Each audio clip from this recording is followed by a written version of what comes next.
We just want to apologize for the delay that we've just experienced. And also the room is dark. I've just been told that there is power outage. So we apologize for that. So without any further ado, ladies and gentlemen, I'll give it over to Ms. Eugenia Mpofu to welcome it.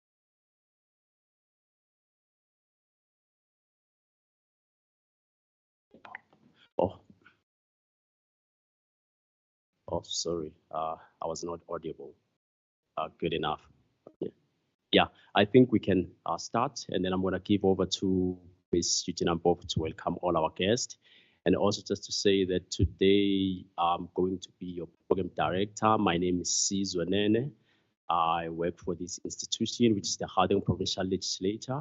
I serve under research unit. I support the committee that oversees local government in the province. Over to you, Ms. Mpofu. Thank you very much, Program Director. My name is Eugenia Mpofu, the Research Unit Manager. Just a point of correction, I'm not going to welcome you. There are authorities that are higher than me that are going to do the welcoming of all our guests. Mine is just to open the session,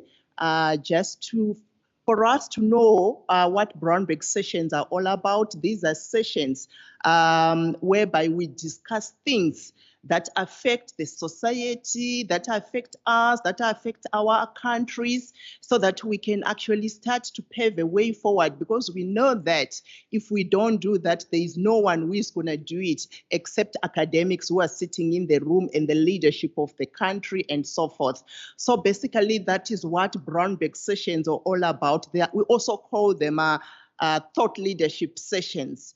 So for mine is just to indicate that that's what we are here for today. And I also want to encourage all of you to keep on watching your emails, because we are going to send you more invitations to this kind of thought-provoking sessions.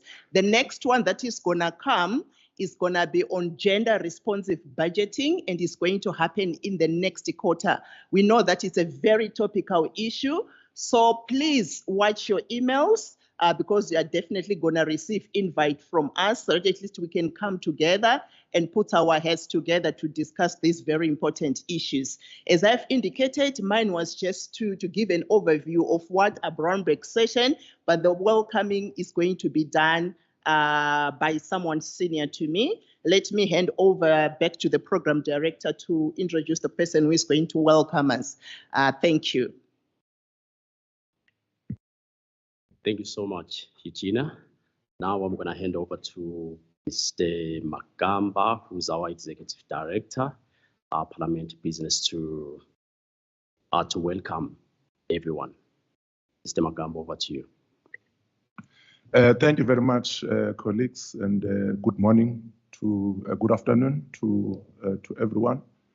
I would like, before I start, just to convey apologies on behalf of our speaker. Was supposed to join this session, but due to other business, she will not be able to join us. And I also want to convey Mr. Skosana's apology as well. Our secretary to the legislature will be joining us, but a bit late, as they are busy swearing in, a new member of the legislature. So I've been asked to welcome you on behalf of the Speaker of the legislature, as well as our accounting officer, Mr. Skosana. A special welcome, colleagues, to our honorable members, starting with Honorable, I'm not sure if the pronunciation is correct, but I'll try, Honorable Nkanzo Gominja.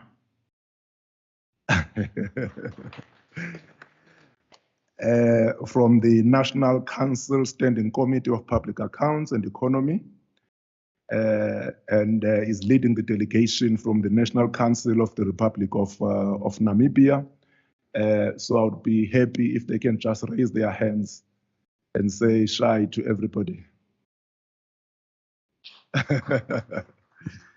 Thank you very much. You are welcome in our institution, honorable members. Our special welcome again to Professor Susan Booysen. You can just raise your hand.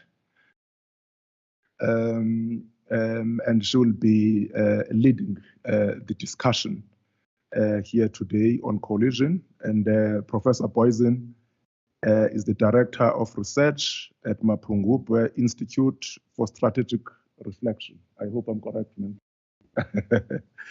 Yeah. I also want to welcome as well our panelists, starting with Professor Mapunye. You can raise your hand. And also welcome our former colleague, Dr. Paul. You can just raise your hand as well. Colleagues and ladies and gentlemen, a warm welcome to each and every one of you to this enlightening Brownback session. As they say, colleagues, progressive organizations are those that place continuous learning at the center of our business. And through these Brownback sessions, we are able to do that. A warm welcome once again to each and every one of you to this enlightening Brownback session on evolving coalition governance in South Africa, dimensions. Yeah, I was reminded, I apologize profusely. I forgot to acknowledge our public service commissioner in the province, Mr. Mavuso. Welcome, sir. Apologies for that. Thank you very much. Just to go back, you are all welcome to this enlightening Brownback session on evolving coalition governance in South Africa, dimensions, lessons, and prospects.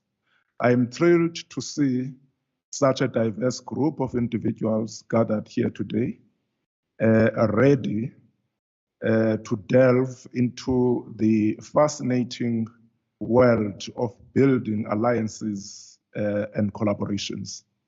The 2021 local government elections redefined the local government political landscape, redefined local government political landscape as coalition governments have become a common feature across many South African municipalities.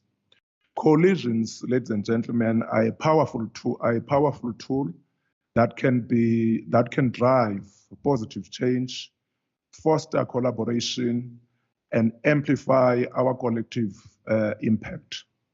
Whether you are already familiar with the concept or just starting to explore its potential, this session promises to provide valuable insights, creative ideas, and a friendly atmosphere where we can all learn from one another.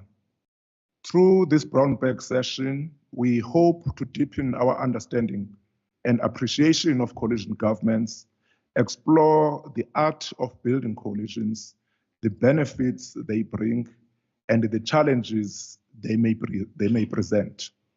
We hope to discover innovative strategies on to effectively engage and mobilize diverse stakeholders. I encourage you all to embrace your curiosity, actively participate, and contribute your unique perspectives and experiences. Together, we will foster an environment of creativity and smart thinking that will not only empower us individually, but also enhance our collective capacity to make a difference. Remember, today's session is about sparking your imagination and inspiring you to take action. So let's keep an open mind share our ideas freely, and explore the possibilities that lie within coalitions. Before we kick off this engaging session, I want to extend our gratitude to each one of you for being here today. Your experience demonstrates your commitment to growth, collaboration, and making a positive impact in the world.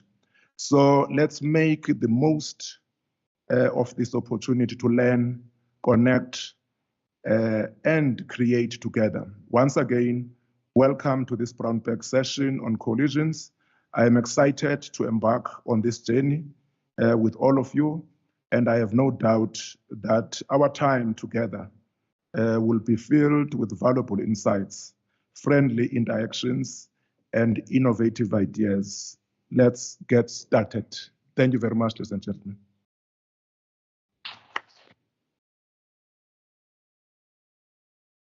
Thank you so much, Mr. Magamba, who's currently an acting secretary to the legislature at the moment. So, ladies and gentlemen, as he said, let us engage, let us debate issues. What I like about the legislature is that you are not limited. Freedom of speech, does exist in this institution. I know that there are a lot of governance issues, especially in municipalities. So you are encouraged, to voice out those and advise how the institution can play its oversight responsibility. So colleagues, I'm going to move to, I will give it over to Dr. Nenweli to read Prof Susan's biography. Over to you, Doc. Thank you, Program Director. My name is Sekina Nenweli. I'm the senior researcher within the institution at the research unit. I will be taking you through the profile of Professor Booysen. It reads as follows. Professor Susan Booysen is a political scientist and researcher, author, and analyst of South African politics. She is Director of Research at the Mapungubwe Institute for Strategic Reflection, which is MISTRA, Emeritus Professor at the University of Witwatersrand, Johannesburg, South Africa, and a visiting professor at the Wits School of Governance. At MISTRA, she manages a team of 9 researchers to produce a series of manuscripts in humanity, political economy, and knowledge economy, as well as scientific advancement annually. Prof Booysen has edited a range of books on South and Southern African politics. Her latest edited volume for the Mapungubwe Institute is Marriages of Inconvenience, Coalition Politics in South Africa. That was published in July 2021. Her previous edited books are Fees Must Fall, Student Revolt, Decolonization and Governance in South Africa, that was published in 2016 by Wits University Press, and Local Elections in South Africa, People, Parties and Politics, that was published by Sun Press in 2012. She co-edited Democracy and Elections in Southern Africa in 2009 with Dennis Kadima.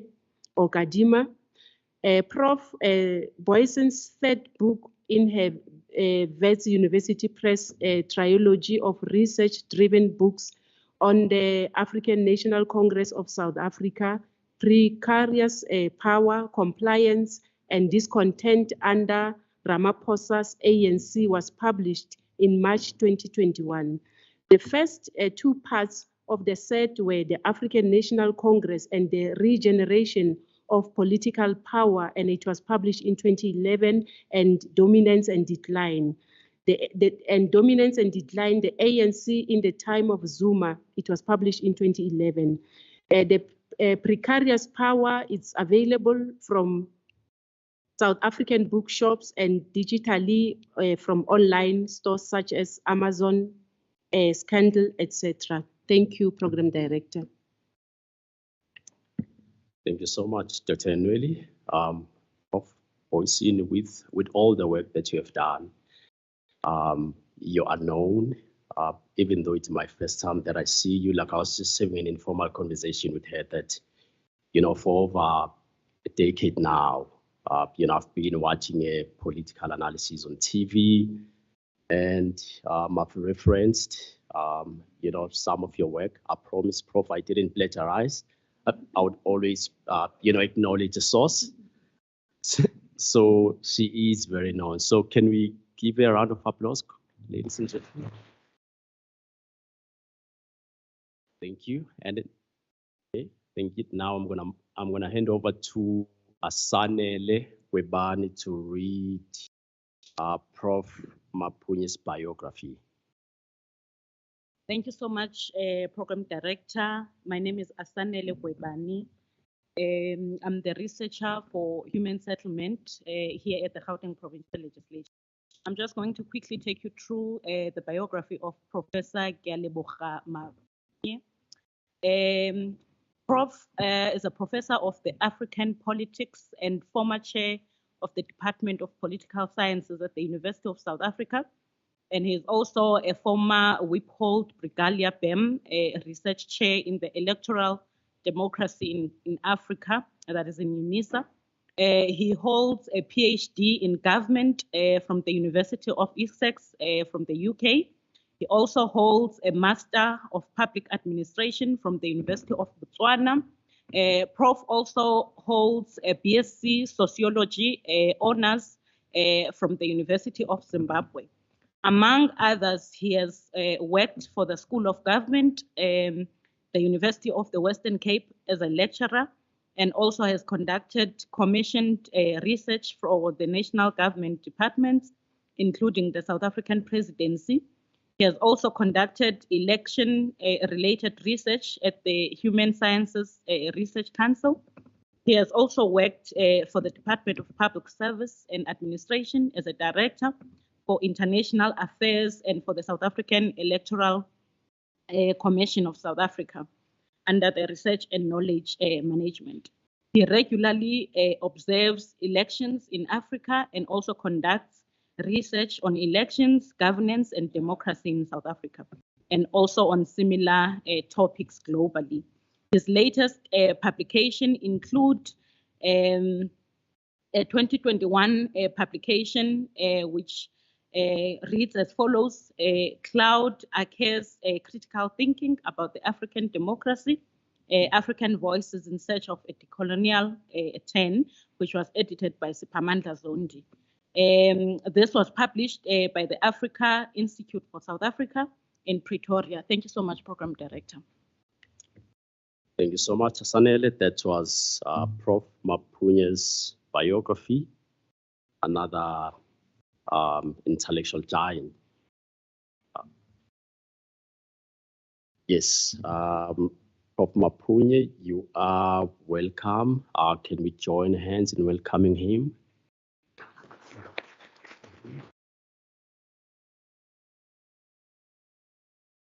And then now I will hand over to Mr. Joseph Makura to introduce our second respondent by the name of Dr. Buo. Thank you, Program Director. I have the honor of introducing and reading the biography of Dr. Kagiso T.K. Bowe. Dr. T.K. Bowe currently works at the Witwatersrand School of Governance, teaching, supervising, and leading projects looking into state-owned entities and institutional analysis, development, and scenario planning. Before joining the WSG, he worked with various institutions of higher learning like Northwest University, specifically Vanderbilt Park, University of KwaZulu-Natal, the Howard College, and the Gordon Institute of Business Science from the University of Pretoria. Before joining academia on a full-time basis, he worked as a policy research consultant here at home in the Gauteng Provincial Legislature, the Citibank District Municipality, in the Integrated Development Planning Unit. Over the last 6 years, he has led various research and teaching projects focusing on the diverse set of problems like illicit financial flows in the mining sector and how governments in the republics of Botswana, Namibia, South Africa, and Zimbabwe institutions address these problems for developmental purposes. In addition to this, he has worked on scenario planning projects looking to assist the South African and several Southern African governments and businesses handling of future thinking, planning in the mining, energy, and business sectors. Dr. Bowe, in 2021, he worked with the Presidential State-Owned Enterprise Council via the Department of Public Enterprise Secretariat as the former head of Secretariat and WSG lead.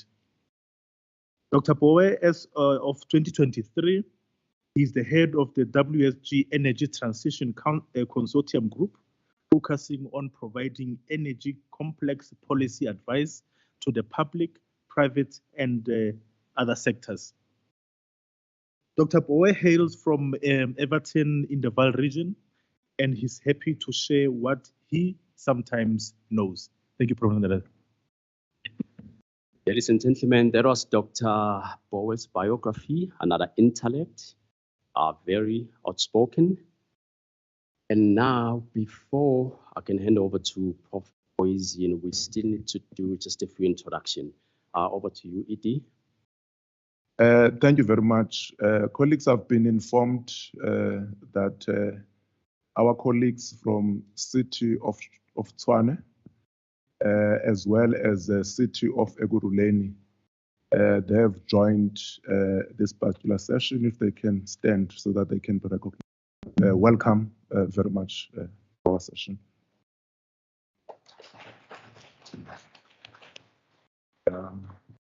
That is a space, ladies and gentlemen, where coalitions are happening, on the ground in practice, and we are, looking forward to engagements, sharing, etc. From our colleagues, both from Tshwane as well as the City of Ekurhuleni. You are all welcome. Thank you very much. Thank you so much, Edie. I think before we start, I just wanna, just to do an introductory remarks for the topic, because a lot of people would ask, how does the legislature relate to municipalities? Even last year, while I was in class, I was doing the municipal finance course with Wits Business School, so we had local councillors. They would ask why, do you intervene? They would call it, an intervention. And I think, just to mention that, ladies and gentlemen, it's clear that if you check the Constitution, especially Chapter 7 under local government, it says that it does grant the legislature's powers, for instance, to determine the different types of municipalities that should be established in all the provinces. And also what the legislature does with the municipalities, we monitor, we support, and we promote local government. But at times, if you go there to do some oversight work, we experience some challenges, because some would say, which rule are you using to come here? But these are some of the things that they don't take into sense that it's written from the Constitution. So, Prof, without any further ado, I think I'm going to hand over to you. I think everyone has been waiting to hear you speak. Over to you, Prof. Thank you very much, Chair, everybody who's officiating here, and all the guests here. I feel really honored to be here today and to speak to people about coalitions. Well, in many respects, you are the actual experts, and you have so much of the expertise on coalitions. And if you haven't so far in South Africa been involved in coalition politics, party politics is at the heart of coalition politics. And party politics in South Africa is the supreme political game. And just before we actually started here, before I came in here, I received an email from a colleague who also shared some of the most recent polling data in South Africa on prospects in the next election. I'm not going to go into that in too much detail, just focus on coalitions, but by all indications, South Africa is a coalitions country going ahead. Of course, it is about a year before South Africa's next elections, national and provincial in 2024, and much can happen, and people who say no, they will be registered, perhaps will not be registered, or people who say yes, they intend voting come the next elections, perhaps will not vote. And so there is variability in there. But the situation we see reflected in polling is quite different from what we see reflected in representation in provincial legislatures and in Parliament so far. So yes, and my experience here, I'm analyst and researcher, so I don't thumbsuck the research. The analysis and interpretations, I solely take responsibility for. And there I really look forward to engaging with you and to hear your opinions on it. But I've also done quite a bit and overseen research on coalitions. Most recently has been the volume that I helped edit, that I edited for Mapungubwe Institute, MISTRA. It was published just before the 2021 local government elections. In many ways, that sets out the roadmap for coalition politics in South Africa in the formats where the instability, precarity, unpredictability that we see in current coalition politics unfolding in South Africa. That was already very evident in the run-up to the 2021 local government elections. Then at MISTRA, we also did in the middle for here, our elections report on the 2021 local government elections, which is right in the territory of the coalition politics we are living at the moment. And on the right-hand side, that is forthcoming. We will be releasing it late in end of September. And this is really just a working title and not a real cover page, but MISTRA Coalitions Barometer, where we have been monitoring 70 local government coalition councils, local municipalities and metro municipalities, not the district municipalities in South Africa. And lots of my insights that are reflected in this brief presentation are derived from the research work we did on that. We basically did 70 small case studies of municipalities and looked not just at the coalitions, formations, and stability or not, antics in councils or not, but also what do they tell us about governance in those coalition councils. And we hope that will indeed be a strong basis for our coalition's work going ahead. That barometer will also be continued in future. This slide really summarizes so much of my essential arguments in this presentation. And the point that will come across on many other slides, many of my 22 slides in this presentation, is that coalitions behavior is learned authentically from the roots up. A little small part of it can be controlled and can be legislated. But in South Africa, and this is a crucial point, we're entering another period that's crucial for elections. And things are not yet legislated. And in many ways, the window of opportunity that we have seen for legitimate action to be taken, legislative initiatives, that window is probably closing, because whatever actions are taken at this late stage will be seen as part of election campaigns. And I think rightly be seen as part of election campaigns. Parties are very careful how they're projecting themselves in relation to their prospects, their chances for doing well. If you are too interested in coalitions at this stage, it may show that your party hasn't got a chance to do well in the forthcoming elections. That's just an illustration of how we're really into this electoral space, and that window of opportunity to take controlled action is closing. action that may be taken could very well be challenged politically in judicial action, etc. And so what we know we've got is established practice. How we as South African politicians, legislators, etc., have been practicing political coalitions in the last few years. I've set out much of the groundwork, mapped the terrain. And that is probably what we are going to be dealing with and working with, what will be the basis of operation in the period moving ahead. So, and South Africa, of course, we build on the early democracy experiences. South Africa has had several coalition experiences, both at national government level and form of government of national unity. Some people say the GNU of 1994 was not a coalition government. Of course, it was a coalition government. One gets many types of coalition governments, and that is most definitely one of them. In provinces across, not across the country, but for example, in the Western Cape and in KwaZulu-Natal, we've had coalitions in place there in earlier periods. And it may well be the future too. But we're in a secondary period now, a new epoch in South African politics. And that is where the position of the dominant party of basically the last 30 years, the ANC, is not destroyed. It is still by far the strongest political party in South Africa. And even if it does not do well across the board, in a next election, 2024 elections, there is little doubt that it still will emerge as the biggest party.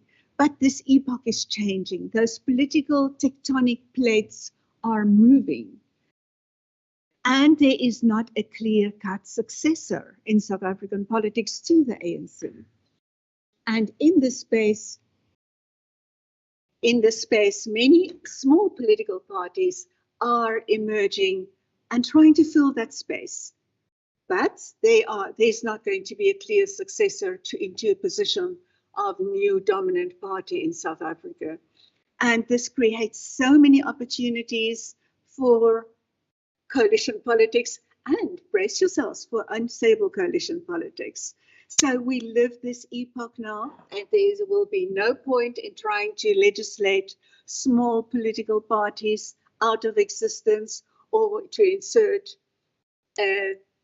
thresholds that will rule them out of representation. They've become part of South Africa's new political culture. Now, in this new epoch, new driving forces, new cultures, those places are changing. And coalitions, in many respects, are being used as continuous elections. That's where the big parties in South African politics also use that, where ultimate victories, where clear-cut outright victories, were not achieved in elections. Political parties see coalitions as a way to achieve that. And yes, so coalitions have been embraced in South African politics in more ways than what legislators are often comfortable with in South Africa. So my next few slides is about coalitions, emerging practice and culture, and how the kind of cultures we've been accumulating. This slide is a very busy one. I'm not even going to try to go through all of the stuff on it. But I want to emphasize through this slide that when we talk about culture of coalition politics, I talk about three pillars of those culture: political parties, people, and in government practices in provinces and local government that we have seen recently, for example. Of course, political party, that dominant political culture, want to use coalitions to alter the political tide to supplement election politics. That's part of our new party political culture of coalitions. And of course, opposition parties that haven't won outright majorities in elections see coalitions through the exact coalition, alliance building, coalition building with other political parties as opportunity to grab, to construct a victory that have not been achieved electorally, but which may become possible through cooperation between political parties. And in our politics, one form of majority, whether it's electoral majority or a coalition majority, all of these are accepted as rather legitimate. The small political parties, and I talk micro political parties in South Africa too. So far, the ones that get 0.25, a quarter of 1 percentage point of the national electoral support can get a seat in Parliament. Parliament comprises 400 members, so they can get a seat in that. In local government elections, a handful of, especially proportional representation votes in the mixed electoral system there, can give small micro parties with a small base in a particular community a seat in a local government, and that is enough to even end up almost controlling that council, because you as a kingmaker can go in and dictate to the bigger political parties who need your one seat in a maybe small rural local municipality, but they need you one seat. And in South Africa, there is this new culture. You can dictate what you want. You can probably end up with a mayorship of a local municipality or with chairpersonship of a small municipal committee. That is the game that's being played by political parties in South Africa. And political parties, my last point on the left-hand column there, they are criticizing and condemning instability while they are perfecting the art of unstable politics. And that is probably not going to go away.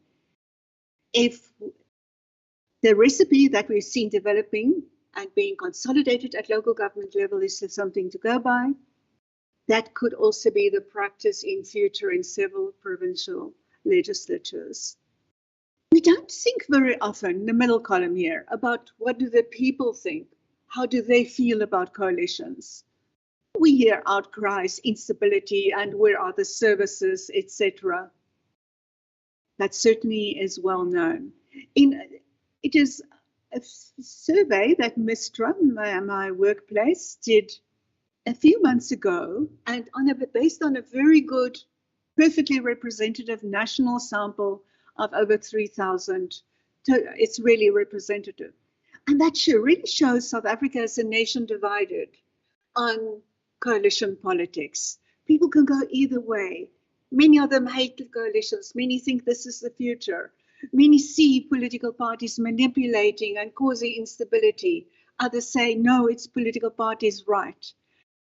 Many even say they can change when they're really against coalitions and the instability that we've seen, the lack of concerted focus on governance that we've seen emerging from coalitions. Many even say they are prepared to vote in a certain way, even vote for a political party that they don't really like, just to ensure that there will not be a coalition government in future. So it's really, the challenges are to elected governments in South Africa, the country that I'm talking about here, to show that they can do constructive, dedicated governance through coalitions. Otherwise, there is going to be an increasing alienation from politics and from electoral politics, from electing institutions like this legislature or municipal councils. And that would be the worst possible news for democracy in South Africa. We also know quite a bit about government practice in provinces and local government, where we've already seen coalition governments in South Africa. They're unstable, but coalition governments, councils, the antics and the disruptions notwithstanding, do not really fare much worse than many other local governments in South Africa. So coalition governments in South Africa have been underperforming what I call here in a sea of similarity compared with other majority-driven councils in South Africa. There's so much disruption, there's so much inefficiency in so many of these councils that being a coalition council does not necessarily make a difference. It can make a difference, and in a series of places in South Africa do make a difference. Because, especially when we see politics being imposed on the councils, where there is disruption of the term of a competent municipal manager, and where coalitions, members get very powerful municipal committee chairpersonships, positions that they're not really qualified for. So in some cases, it really exacerbates poor local government generally, but it's not necessarily the case. Some of the most noteworthy, for wrong reasons, notorious local governments in South Africa in terms of quality of governments are not even coalition governments. And this comes across very strongly in how people perceive coalition government. I've already basically referred to a few of the points on the slide. Government national unity, national, yes, consensus. That was a coalition government, provincial in several places, on and off. These provinces, KwaZulu-Natal could again slip into a coalition government come the next election. We'll have to wait and see. Western Cape, the DA, has consolidated its position as a majority government, but it also declined by a few percentage points between the last two provincial government elections. And if that trend continues, they could slide back pretty close to 50% in that provincial legislature. So nothing is guaranteed, but we shall wait and see that election. Thus, on history and relevance of experience, South Africa is no newcomer to coalition politics at national and provincial levels as well. But the context and the objectives have been changing. So there's much change that comes in as well. Experiences and practices have been accumulating.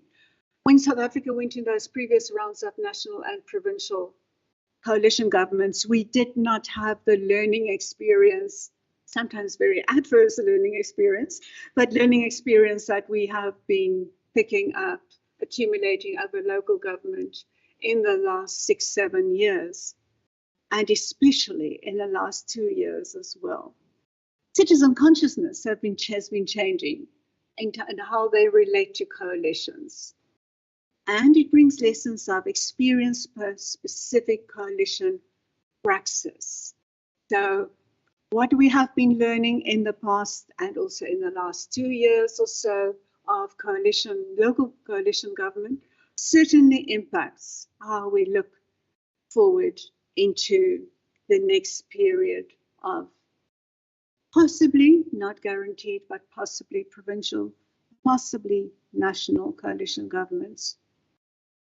So these times are changing and new parties rise as elections do not deliver clear winners. And new values become more explicit in this interregnum. Relevance points that I've made, small political parties, hope they will grow and predominate. New political parties, they often start as small political parties. South Africa, if we had any hope of seeing a new big opposition party force emerging, it was big with South Africa, and we think of the Congress of the People. It was big. There were expectations that it could be very big. When it just started there in 2008, 2009, it turned out not to have been big. But that kind of hype that surrounded the formation of that new party has split off from the ANC at that stage. I think as a minimum for one needs that kind of hype to have any prospects of a major new opposition party arising. So the parties that we have, medium-sized Democratic Alliance, bit smaller than medium, the Economic Freedom Fighters, and then a range of ordinary small ones, and then a host of micro parties. That is probably the type of party political future that we will be dealing with. In this game, and I jump to the last bullet point on the slide, people often say local government, coalition politics in South Africa, etc., is not driven by principles. Unfortunately, I see one very clear principle. Undoubtedly, it is the principle of power, collecting power, building power, using those coalitions to build power they didn't get through elections. But once one starts looking at coalition politics through that lens and look at what will bring power to individual parties, coalition politics actually becomes quite predictable in South Africa. So let's pause there and for the next few slides, just our new South African coalition practice at the local sphere. The practice is rising organically, building on the past, but shaping up in new forms. Yes, the coalition field is unstable and unpredictable. That's one of the realities of this epoch. We have to live with that as things take shape in South Africa. Quest for power make new coalitions quite predictable in some ways. Rules of new South African politics, coalition politics, that is by now familiar. Practices that we've become so familiar with in councils, tyranny of motions of no confidence. Local government in South Africa is in such a poor shape.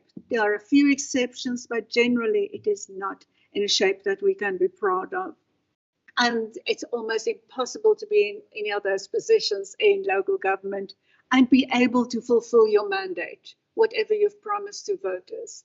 And so opposition parties, whoever they are in a particular council, are almost always going to find a reason to start a motion of no confidence and prove that a mayor or any other person there has not actually been doing their job.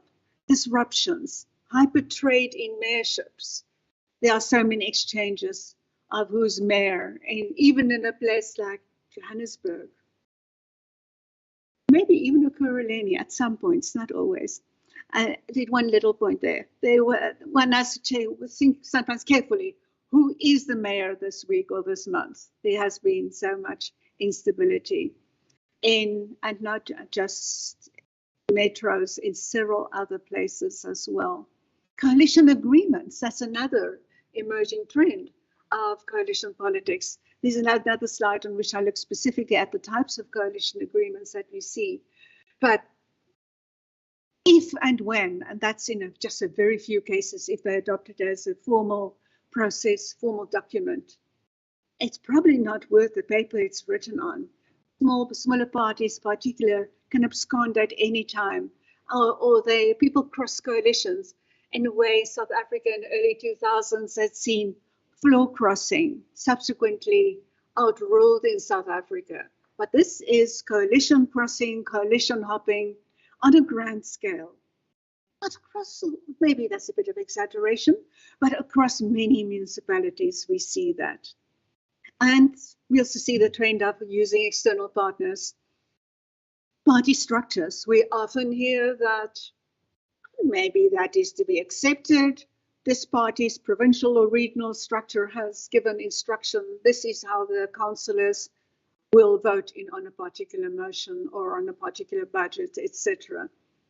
Then there's also many of these cases where opposition parties challenge, example, especially the rulings by speakers to allow motions of no confidence. Several of those have ended up with court cases, the ruling in different directions, depending on smaller technical details there. So there are also external partners to these coalitions. Micro-parties, they're often criticized for demanding disproportionate, and I'm also, of course, being a Democrat at heart, I'm essentially critical of them demanding better positions, better allocations to their constituencies than what is justified on the basis of a proportionate vote. But then they argue, and it's difficult to fold that argument, that if the bigger parties need their 1 or 2 seats in a council in order to gain power, they deserve recognition for that. And that is a big part of our culture of coalitions, that culture that I argue we're taking forward into our next phase of coalition politics. This type of politics is illustrated on this slide. I simply take stock, and I'm sure the contents here will ring familiar to most of you. Manifestations of coalition politics. Types in councils of the coalition agreements. Coalitions by voting simply by voting for the office of mayor. That can be evidence of a coalition that we've got. It's only that last bullet point I've got on the slide that looks at the formal multi-party agreements, deliberated, negotiated, and announced. That is really the exception. But in every one of the 70 local and metropolitan coalition councils, there are coalition agreements of some sort of another. Often it's by just voting for the mayor, deputy mayor, speaker, chief whip. Coalition by announcement of municipal portfolio allocation. That is also how we sometimes, after a secret ballot, become aware of, okay, this is the coalition that's actually forming in this municipality.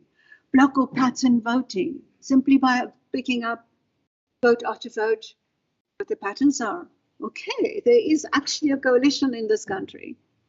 Voting partner, and this is specifically EFF. Yeah, they prefer the term voting partner rather than coalition partner.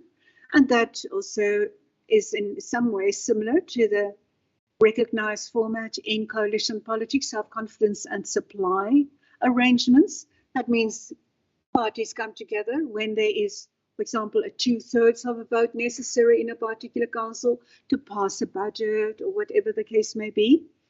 Then parties will come together and vote on they call it confidence and supply agreements. And more recently, I've also picked up the one coalitions by stealth, really. Parties still think they have an agreement with one party, like the EFF thought, and I think it's the Northern Cape, they had a coalition agreement with the ANC, like you take this council and we take that council. Next thing, there was a motion of no confidence and the ANC abstained in another council. And the EFF did not win, did not retain the mayorship there. So there is, or we also find that political parties just leave and there isn't a quorum left in a council to take a particular vote. So these really all go as forms of coalition government that we've seen taking shape in South Africa. Amidst the mayhem and variations and coalition crossing and hopping, we also see typical patterns, ANC-driven and DA-driven, typical patterns of coalitions that arise.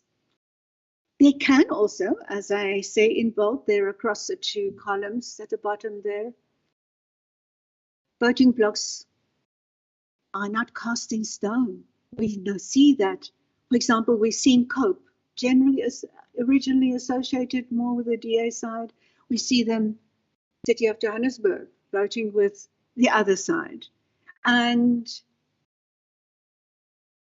several other cases, Patriotic Alliance too. Patriotic Alliance is very likely to be in association, in alliance with the ANC, but in several cases also in Johannesburg, just early in 2022, a few months after that election, the Patriotic Alliance actually gave the DA coalition then an outright majority by joining for a few months.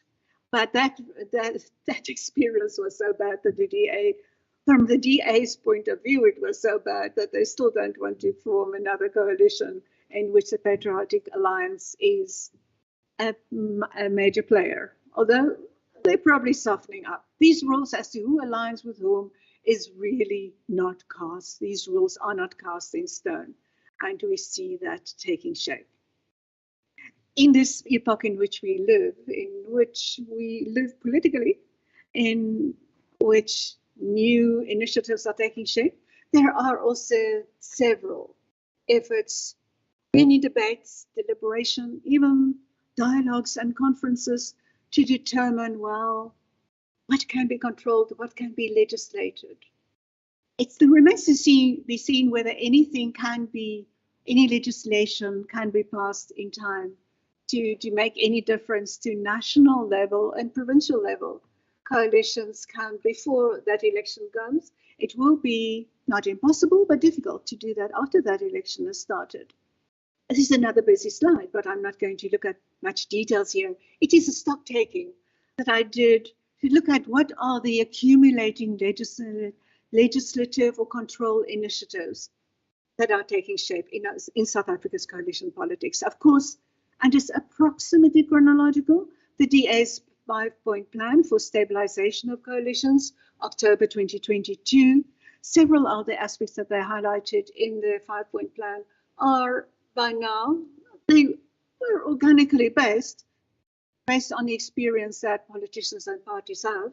And it's not surprising, but they are the focal points for several other debates that are currently taking place. What can be controlled, thresholds, formalization of coalition agreements, establishing somebody, maybe a registrar of political parties. There are several different proposals floating around on that to ensure that political parties actually suffer consequences if they break these coalition agreements and not just tear up the piece of paper. More time to negotiate as to who should be the government after the election. Like in local government level, it's 2 weeks currently. And limiting the number of motions of no confidence. There's much talk about all of these points now. The ANC and EF, a different type of agreement to an initiative to the first one, but it shapes possible coalition outcomes. ANC and EF in early 2023 announcing that they would cooperate in municipalities across provinces to remove the DA from power. In places they've also removed the IFP from power. The National Freedom Party in an associated move.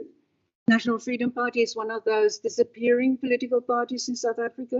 A few local governments ago, when Zanele Kamkwasumsini was still available and she still had a charisma and political style. They did well in KwaZulu-Natal. That party is on the way out, and they're associating now with the ANC and EFF in that province.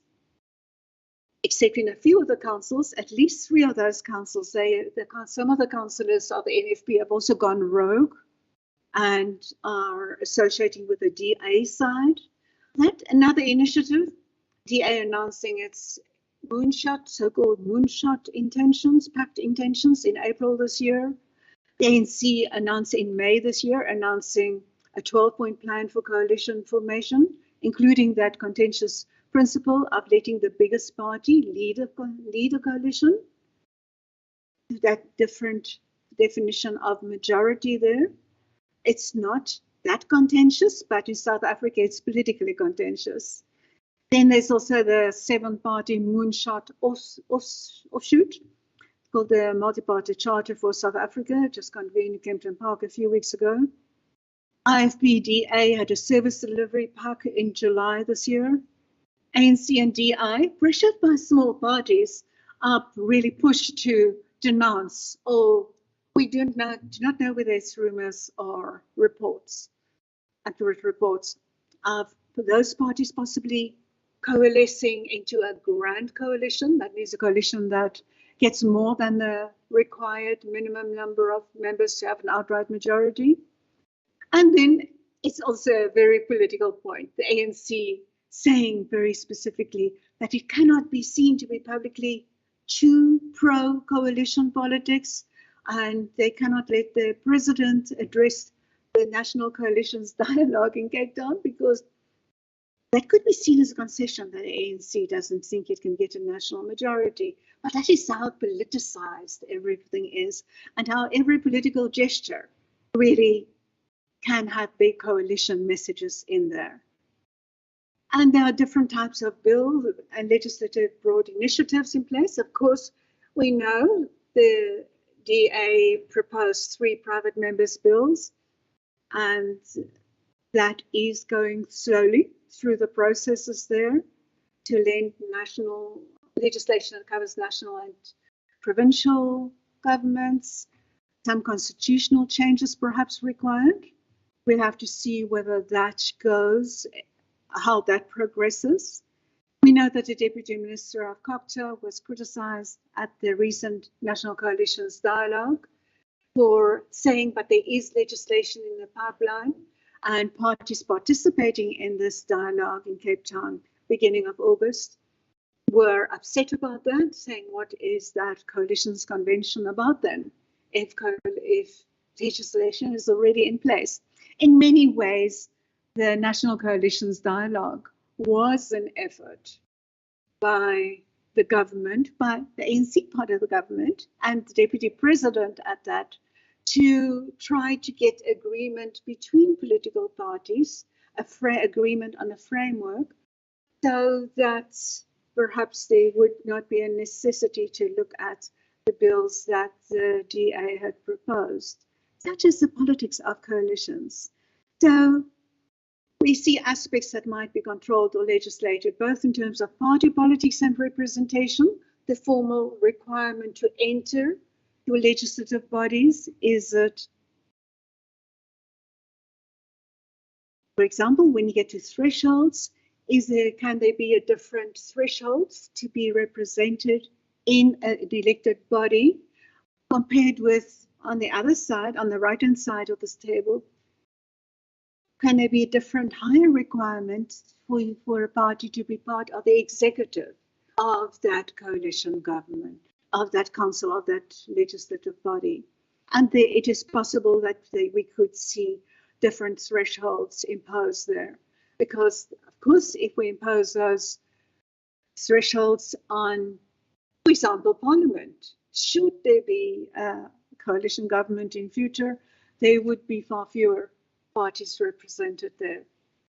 And in many ways, South Africa's very colourful party political history.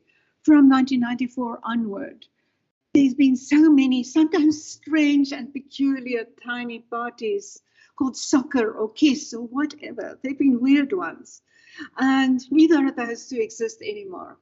But in many ways, that has given so much colour and interesting flavors to South African, political flavors to South African politics. But yes, as the slide shows, there are several aspects of coalition governments and coalition party politics that could be legislated. This slide is just a little extract from that MISRA Coalitions Barometer.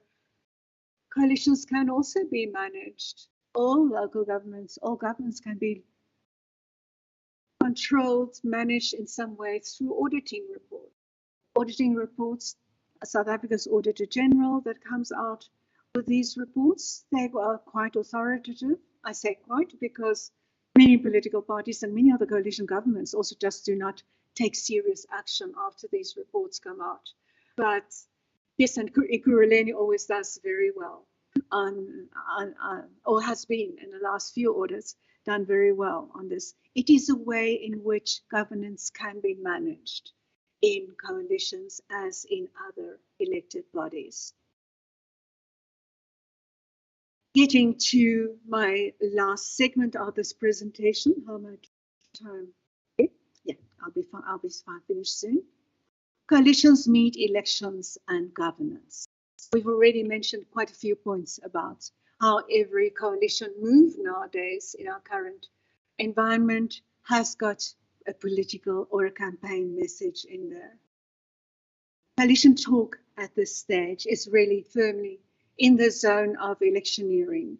Parties are wary that interest in coalitions will reflect their own prediction of election prospects. Bandwagon prevails over underdog. So this is when it comes to South African voters. Voters look for a party that can do something for them. For obvious reasons, in our country of inequality and poverty and so many other deficits, they look for parties that can do something for them. And their bigger parties, the bandwagon effect is very strong. Voters prefer to see their vote goes to a party that can make a difference to their future. And these small political parties have actually been playing that game very well. When they, as a micro parties, can come in and be a king or queen maker, then they are seen. In many of these cases, they are seen to be doing something for their communities. The Patriotic Alliance, critical as we can be of many aspects of their operations, have certainly been doing that in a few communities.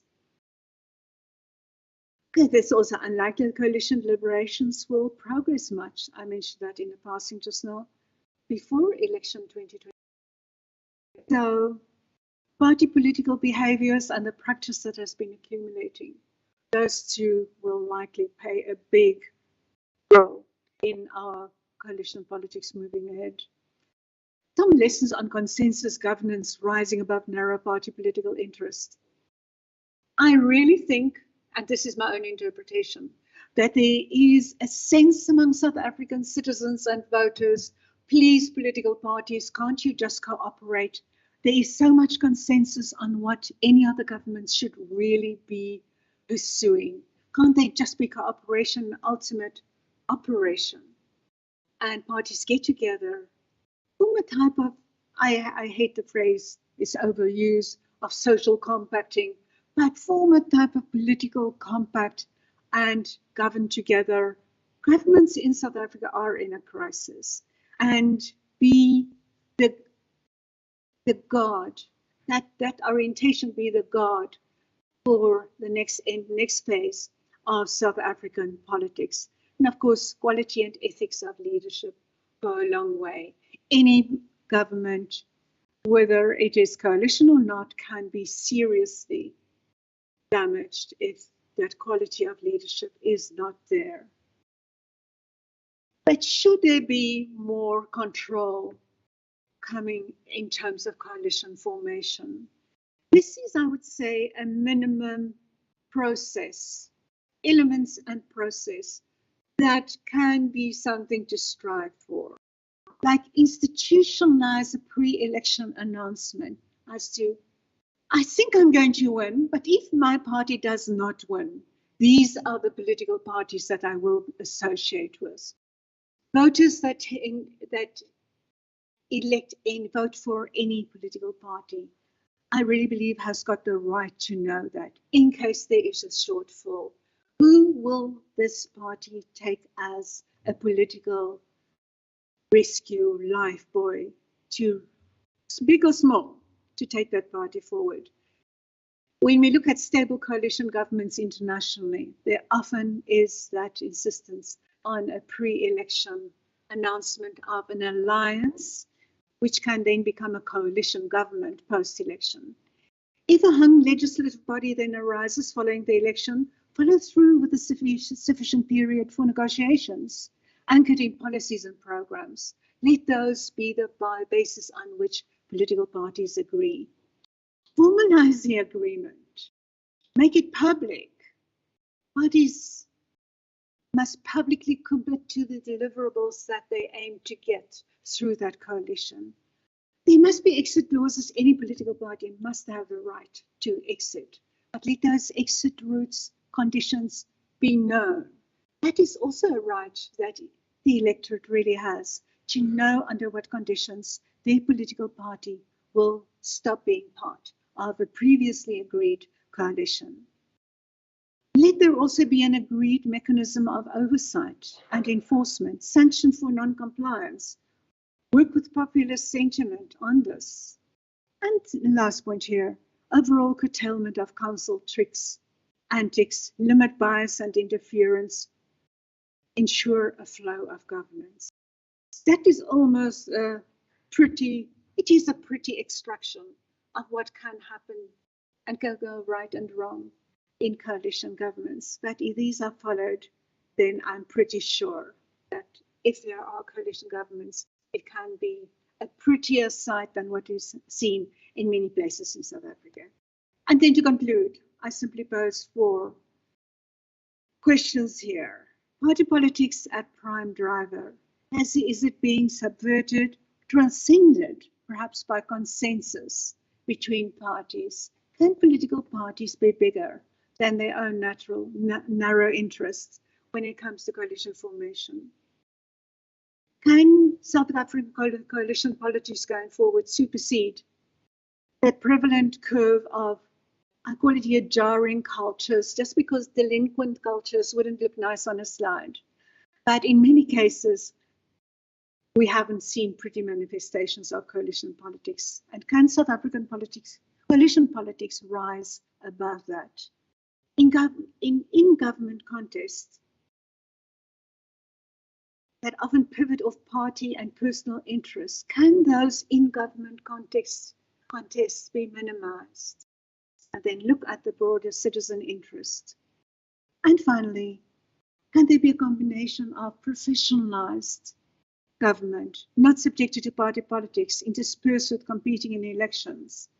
And I checked with my honorable colleague from the Public Service Commission here before I started. Yes, by professionalized public service, by professionalized government, we really mean that politicians, yes, bring their policies, broad directives, legitimate directives into coalition government where it's practiced, but do not bring party politics right into bureaucracies.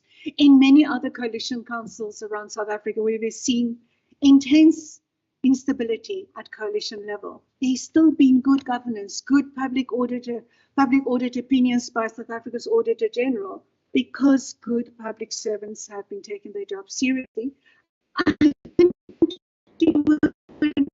Not limited by, or from continuing, or perfecting as well those jobs.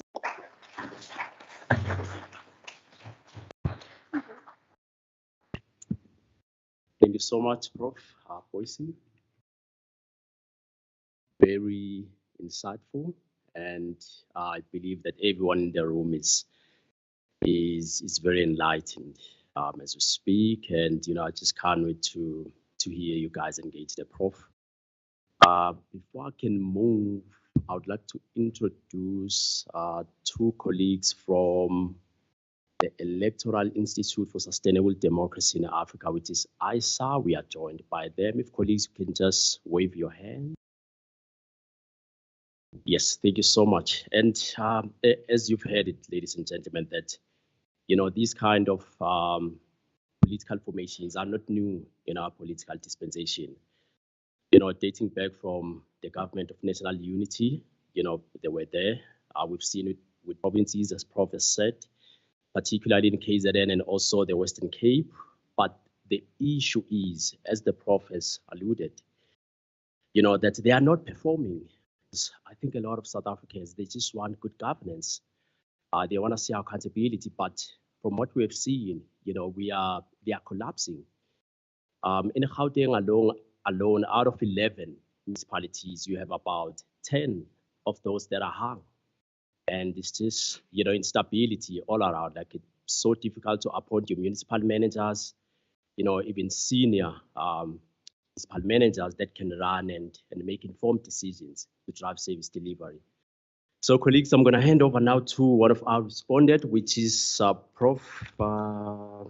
It's Prof. Mapunye to respond to the debate. Over to you, Prof.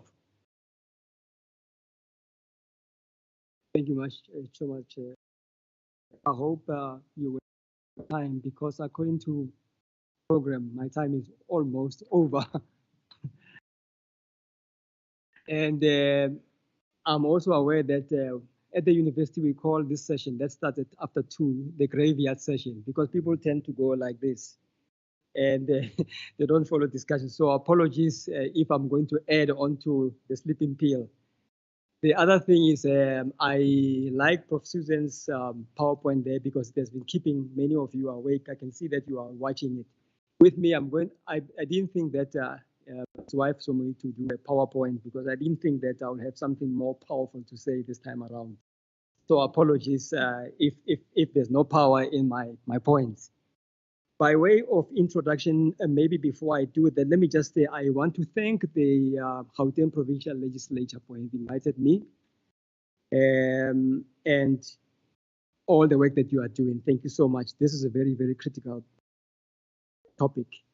Having said that, I also want to acknowledge all the esteemed guests who are in this room, the honorable members, our visitors from Namibia, fellow panelists, as well as our colleagues from ASA. They would know what we go through whenever we talk about these elections and so on and so on.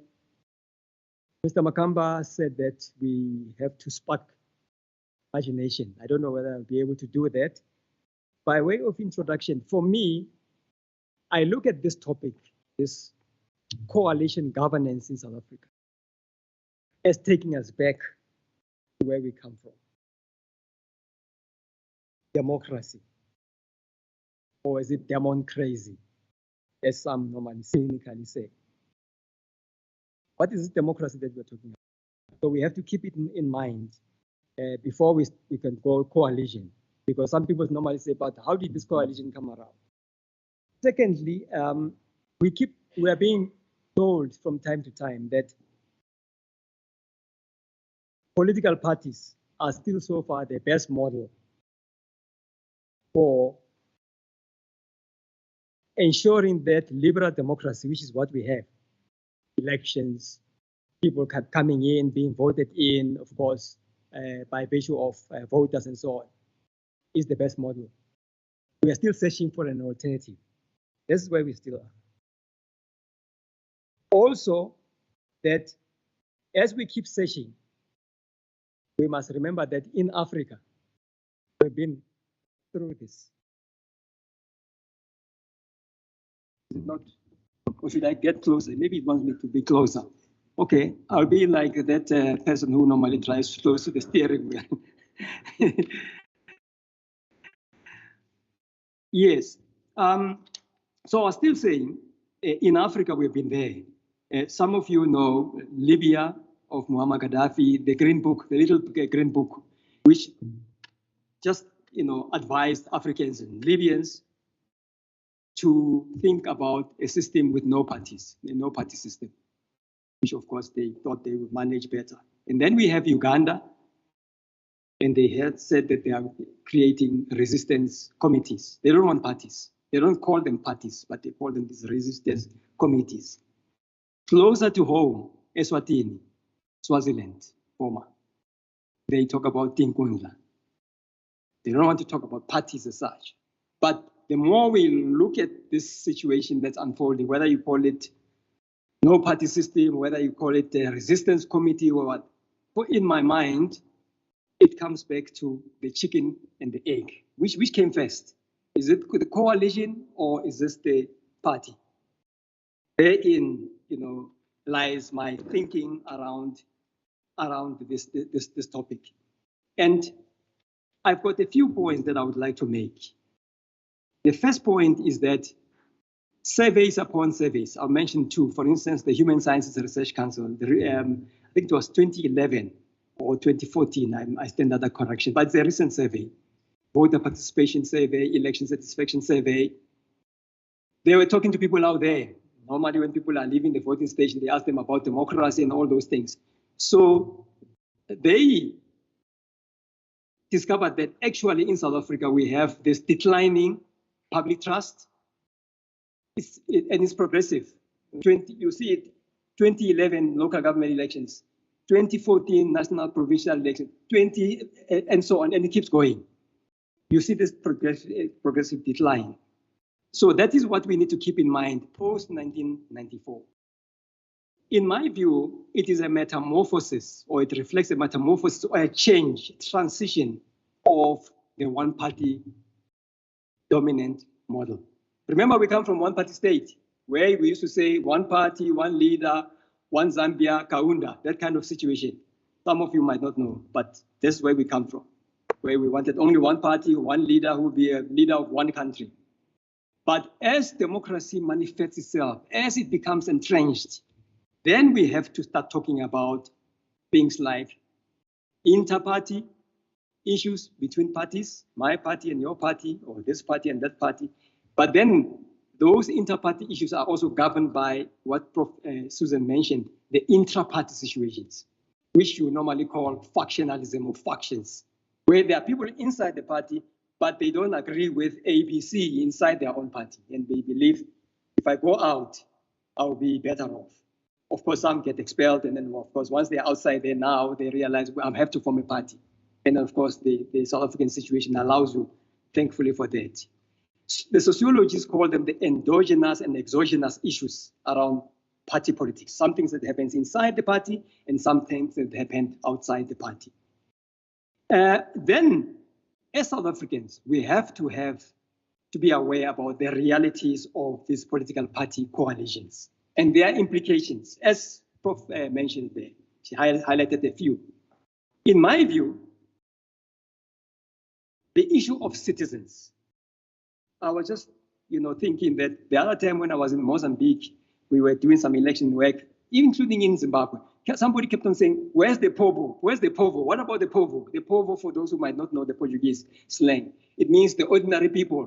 In Kenya and Eastern Africa, Kenya, Uganda, Tanzania, and so on, they call them the wananchi, the ordinary people. Where are they in this coalition? Because you cannot leave them out. So for me, the citizens, the voters also, very, very critical. Then there's the issue of civil society organizations. Some say civil society organs. Those organizations that are there, they are, they could be working with government, or they may not be working with government. They may be independent or not. They are there. Some of those organizations were responsible, by the way, for some who still remember, for the demise of apartheid. They campaigned left, right, and center.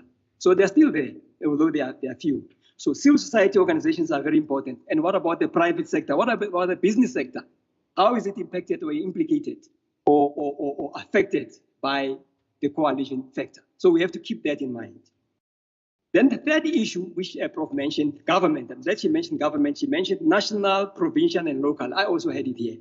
But I was actually thinking, now, if you have this coalition issue, and as she ably painted out to say this is how it could pan out, how do these coalitions change or affect the governance and the government? Two processes. The government as the infrastructure, the structure, and then the governance, the processes inside there. This is where you and I are. And I'm glad that there are people from the city of Tshwane here. I wish we would have more municipalities. And in fact, previously, in my previous talk at this very place, I mentioned that topics like this, if we can take them to the rural area, to the township, call Prof Susan, call me, call all these other people here, honorable people, take them there so that we can have access to those people. Very, very critical. Otherwise, here, some people accuse us in the universities of, what do they call it? Ivory Tower. I almost said Ivory Coast because of traveling too much in the continent. Ivory Tower. Ivory Tower syndrome simply means we are the professors, we have got all these gowns, we are sitting there reading thick books and we are talking among ourselves and everyone says, They are very, very intelligent. But how about sharing this knowledge like the legislature is doing right now? Broaden the brown bag. That is what I think that's something where, which comes to my mind when I talk about the effects of the governance. Because those are the very people who are, you two are talking here, as you leave, you're going to find some roadblock somewhere. People are tweeting against one thing or the other. They don't know that you are talking coalition about next year after May, June, there might be a coalition come. They are not aware. They might be aware, but maybe they need more of this such engagement. My next point is about the practicality, and I call it the realpolitik because that's where this situation resides. To think out of the box as the politicians, as the citizens, as government, as non-government, and so on. That practically, what will it mean to work in a political and public administration environment characterized by a coalition? She mentioned it, but I think we need to talk some more. The jury is out there for us to discuss this thing, to look at the nitty-gritties. It is not a question of 30 minutes, 1 hour. It requires a national debate, in my view, as we continue looking, staring into the eyes of the coalition. By the way, I am still not skeptical as to whether we will have a coalition government come next year's elections. I'm one of those. Maybe because we've got three phases. We've got the pre-election period, election day, and post-election. Maybe in the pre-election period, my mind is not seeing any coalition for now. But maybe on the election day, when the numbers come out, when I'm sitting there looking at the election, the voting station commissioners counting the ballots, and them going this way or not going anywhere, that's when I'll be convinced that, yeah, we're going to have a coalition. I'm saying this because recently, in terms of Zimbabwe, I was saying some things that actually I don't see opposition coming back. But anything can happen between now and what are we having today? Inauguration today, isn't it? In Zimbabwe, the president is being inaugurated. So some of us learn to hold our horses. We don't want to preempt, to say, yes, it's coming. My lecturer used to say, whenever we ask for material, he says, this point here is coming in the exam. Tomorrow he mentions, he says, this one is also coming in the exam. Tomorrow, the next day, he says, this one is also coming. And so we call him Professor, he's coming, because it's coming, it's coming, it's coming. So I don't want to frighten you and say, yes, it's coming, coalition, because this might be the situation. So the laws, as Prof Susan mentioned, the policies will have to change, might change. We have to look at them. The budgetary frameworks, the budgets, the financial mechanisms, the approval might be slower than usual, or they might not be there, because remember, we still have to consult 10, 15 people. We've got 10 municipalities, we have been told, that are hung. So prepare for that kind of situation as somebody who is going to be working in that environment. The uncertainty, I call it the policy uncertainty, or the lacuna of policy, where you are not sure, do I go left, do I go right? Actually, do I call the DDG? Do I call the DG? Do I call the minister? And what about the MPL? At that time, people are starving, they want water. You are not so sure because there's this policy uncertainty. So prepare for it. It comes because of that situation. What kind of coalitions? She touched briefly on the kinds of coalitions. I asked myself, what kind of coalitions, but also most importantly, for how long? If you tell me that there are coalitions next year, maybe I will agree right now, I'll be persuaded, but for how long? Is it going for the next election?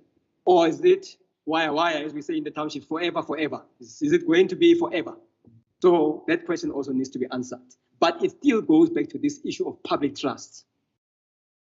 Section 19, Section 20 of South Africa's Constitution reminds us of our political rights, the right to form a political party, the right to political association, the right to campaign for a political party. We need to read these sections very, very carefully, because at the end of the day, they tell us about how these coalitions came about. As Prof Susan was talking, I was thinking about the few parties that have almost so far disappeared. The Dacha Party, the Soccer Party, the Kiss Party, 1994, some will remember. One person came to me and said, Professor Mapunye, who are these Mickey Mouse political parties? And I said, you know something? You forget your constitution. Your constitution says it is a multi-party system of democratic government. Multi-party means whether small or big. There's no Mickey Mouse. All right? There's no Mickey Mouse, if you agree with me. So you have to respect those parties, because somebody sitting somewhere says, I want this party, I want the green party, or I want the red party, I want the blue party, I want the purple, I want the multicolored party, and so on and so on. Right? Now, having said that, it is also a question about change, which she also mentioned. And I like actually the title of her presentation, Evolving Coalition Government. Because in my view, I was saying, actually, what we see in South Africa, remember I said metamorphosis, change, evolution. I didn't think that it is revolution, but I think it is an evolution. Sitting here with you, we are actually probably staring history in the making, in my view, because of this evolution situation of something. We are looking at an animal. Some of us are trying to make left, right of this animal. What is it? What kind of quality? We're asking ourselves all these questions, and we want to travel this journey together.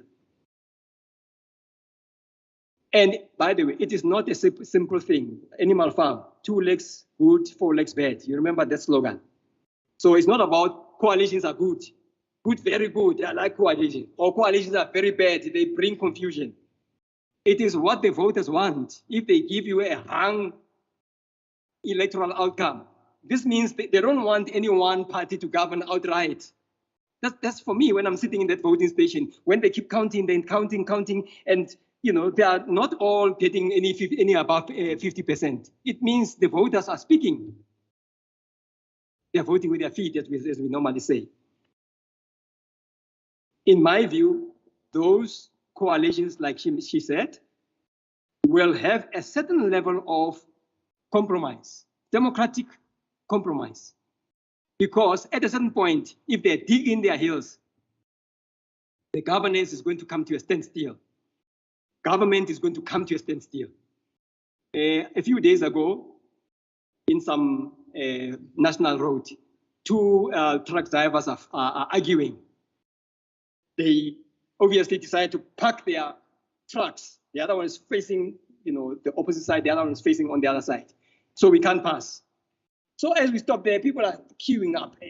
Everybody's going there. We wonder what kind of roadblock. So we came out as the motorists.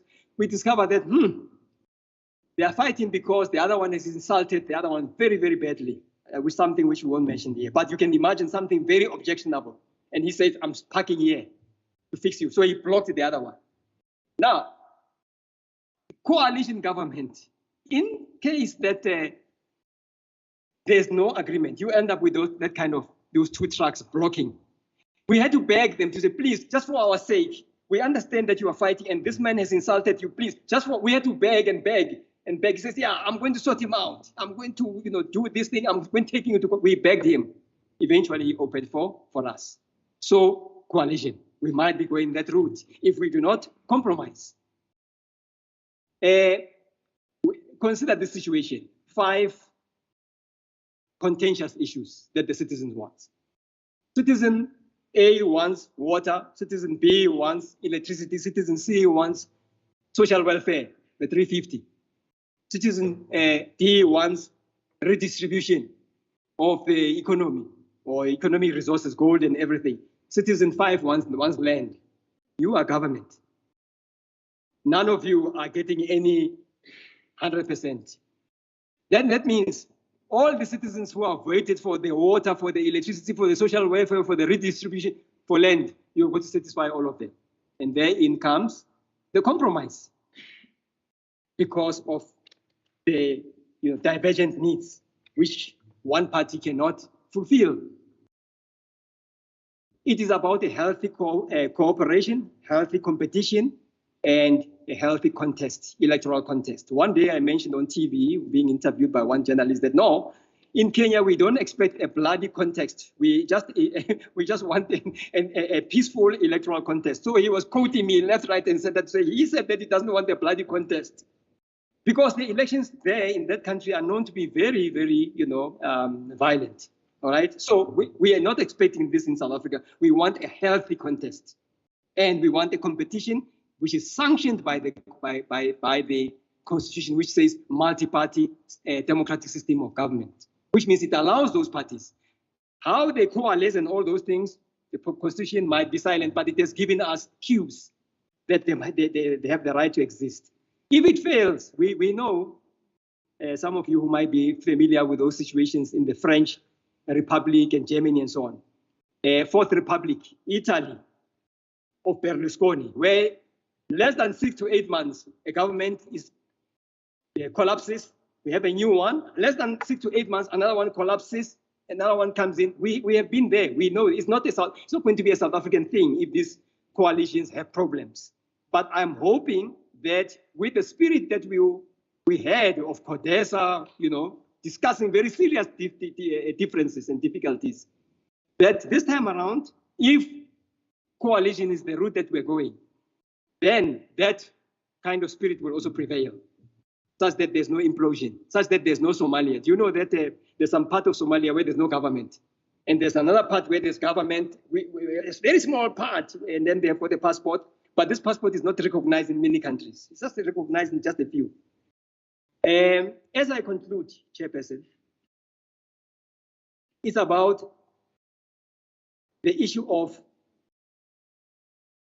knowing that I might be sitting here as Mapungi, as a political scientist, and you expect me to tell you that the future is bright because you want me to predict, isn't it? You say, yeah, he's a scientist. Those who study the rocks, they can say, yeah, the rat is going to go in the treadmill, and if you can remove this rat is going to keep moving about because it has got the treadmill in its mind. Or the geologist who studies the rock and says, no, this rock formation 2,000 years ago, it was just a rock. Now it's a place called South Africa because the rock has been pulverized. It has become the soil, isn't it? It's very simple it's very simple for our natural scientists. For us social scientists, the power of prediction is very difficult. Do you know why? For 2 reasons. Number one, we have a situation where Prof Susan Booysen is going to tell you that I see coalitions coming, and I see the EFF coalescing with the ANC, and I see the DA coalescing with the Good Party and so on. They are listening to her. And between now and next year, March, they said, no, no, no. Did you hear what that political scientist is saying? No, no, no, we cannot allow it. Let's stop this thing in case it happens. Because these are thinking subjects, isn't it? This is where our situation as social scientists sometimes appears not to make sense. Because we study something, but then somebody changes their mind, which they've got the right to do. And then you can't come back to me and say, no, you said there was going to be a coalition.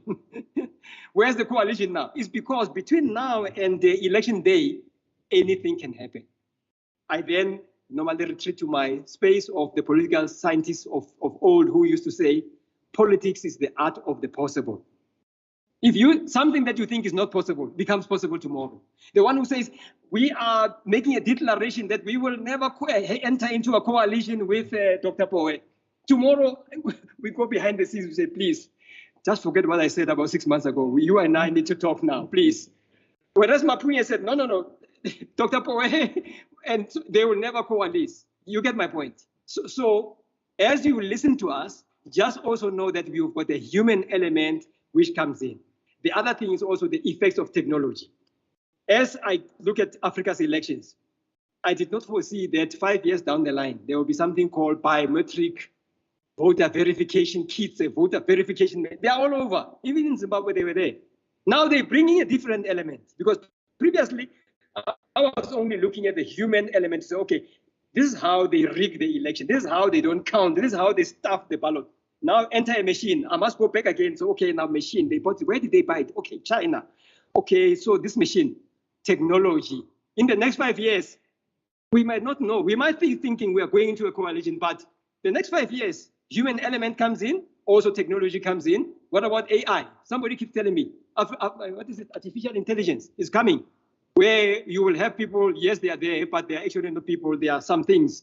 And so now they're going to vote. You know, somebody has asked me to think about this as political scientists. There's also the people who are thinking about going outside this planet to Mars, to create a colony in Mars. Now, how do I check how they will govern there in Mars? Will there be a coalition? Will there be a party? And with those few words, Chairperson, I thank you so much. You can engage me after this if you think that I made you to sleep. Thank you.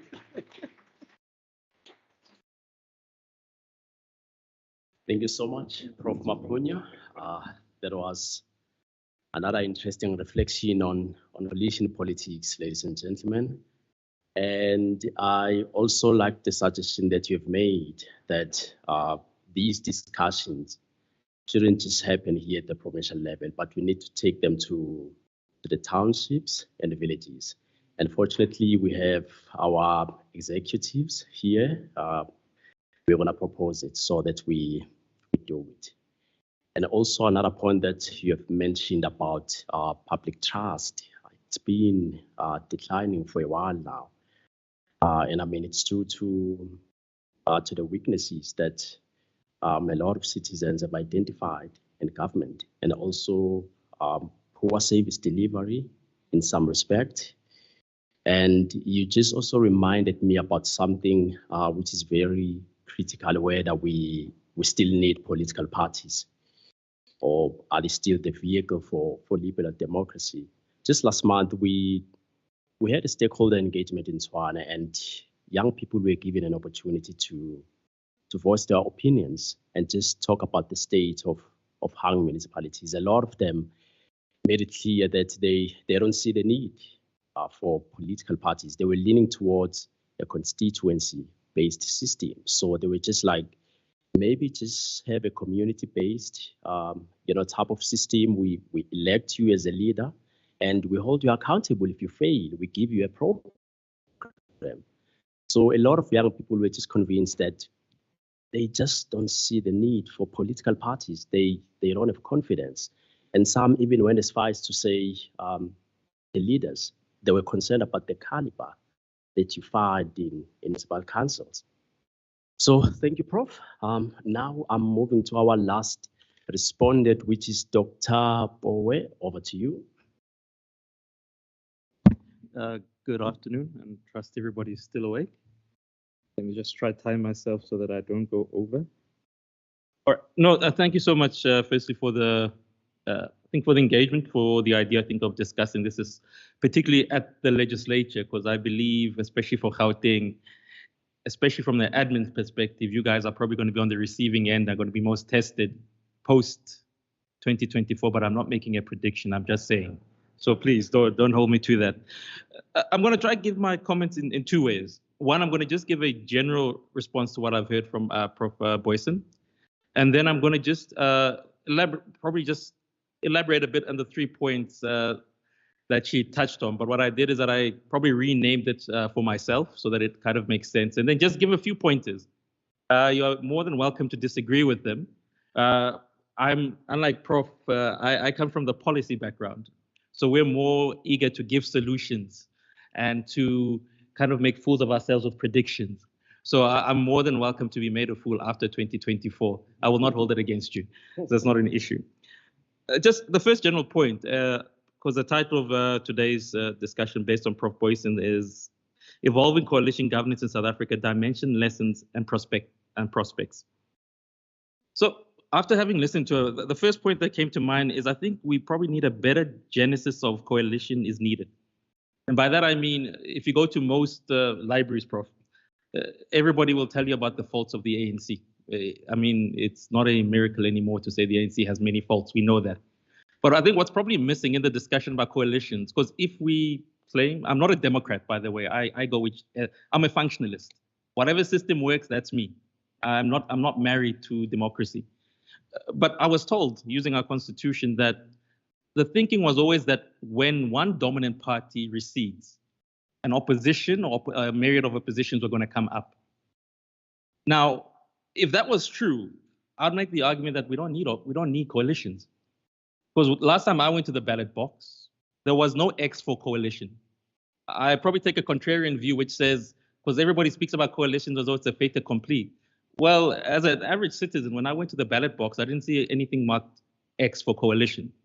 Coalition, I believe, are the result of the fact that our dominant political parties seem to have nothing to offer citizens. No citizen, even if you're a rational citizen, if there were 10 of us in this room and I gave you a ballot, it's either there'll be one dominant, but there's no way each of us are going to vote one party. It's irrational.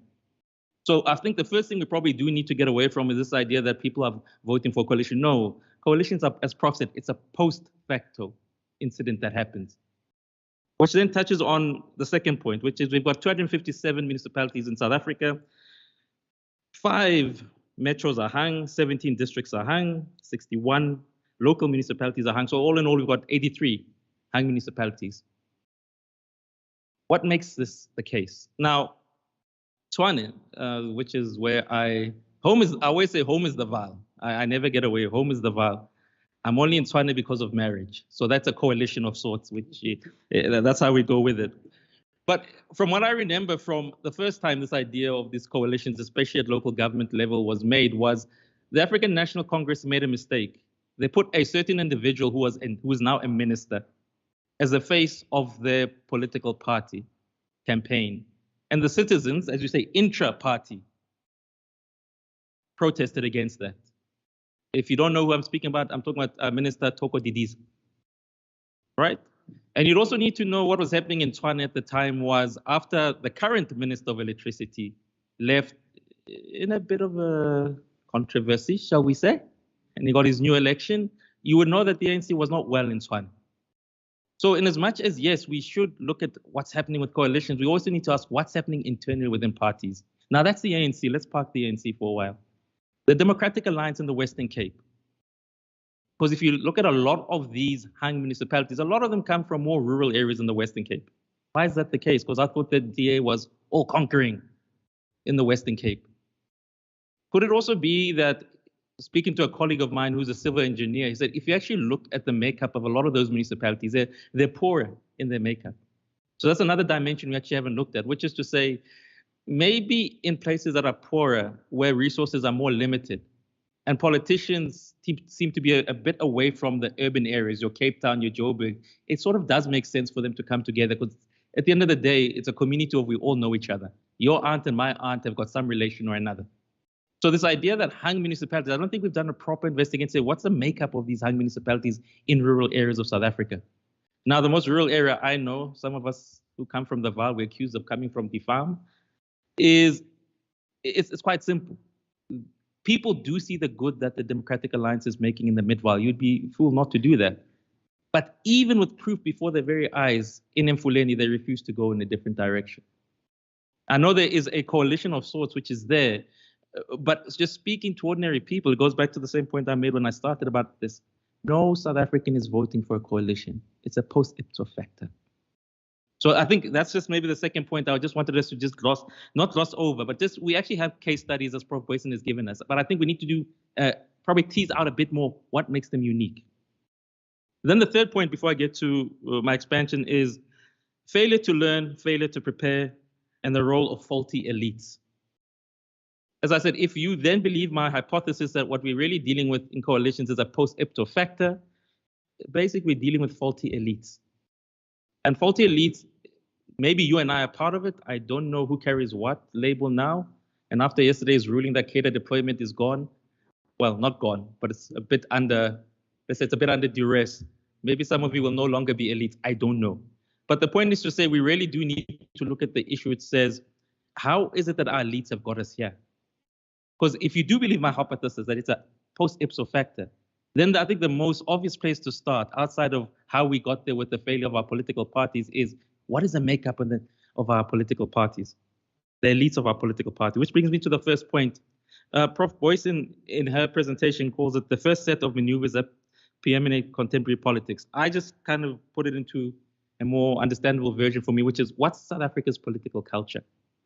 And if I had to find South Africa's political culture, Prof, I know you should know this person very well. The one thinker who really does, I think, capture South Africa's political culture quite well is Joseph Schumpeter. How many of you guys are familiar with the term Schumpeter's gaze? I thought, Malapani, you told me the legislature has Leonard people. You're worrying me now. Okay, for those of you, I'll give a simple illustration. If we can all just take out our phones, it doesn't matter if it's not an Apple, it's okay. If we can all just take out our phones, you're going to see an illustration of Schumpeter's gaze in front of you. Right. This cell phone in the next, this is a 7, it's already obsolete. 20 years ago, judging by the color of people's hair here, Kodak was a big thing for them. Photo opportunity, right? Where Kodak last year, if I'm not mistaken, declared bankruptcy. Why is that the case? That's Schumpeter's gaze. I guess the simpler way to understand Schumpeter's gaze is creative destruction. That which was operational at one level, either the market or certain forces make it obsolete, right? The reason I classify this as South Africa's political culture is, according to the IEC, we have 1,508 political parties, either those that have been deregistered or not. But I think at a national level, we've got 336, but I think if you include local government, you go all the way up to 600. Now, is there nothing more, I think, real than Schumpeter's gaze and the amount of political parties we have in South Africa? Because I always make this point that the only ideological split there was in South African party politics was between the Pan-African Congress of Azania and the ANC. After that, it literally just became political entrepreneurship. How do I put it like this? How many kids has the ANC given birth to outside of the PAC? The Democratic Alliance, if you look at what's happening in the Western Cape. So the first thing I think I would characterize South Africa's political culture is its creative destruction. And this destruction is characterized by its elites. Now, what I think we don't do often enough in looking at South African elites and looking at what we mean by coalitions is we've never had everybody tells us, well, let's look to the north, right? Let's look to Germany, let's look to Scandinavian countries. But are they really comparable? Can we really use that situation in South Africa? Now, I'm going to use 4 or 5 countries just to give you I'm going to give a brief of what determines their political culture. You can tell me which one is closer to South Africa. The Dutch. It's quite common in Holland, or the province in the Netherlands to have 5 or 7 parties in a coalition, and for them to actually be long-term, as in they see out the elections.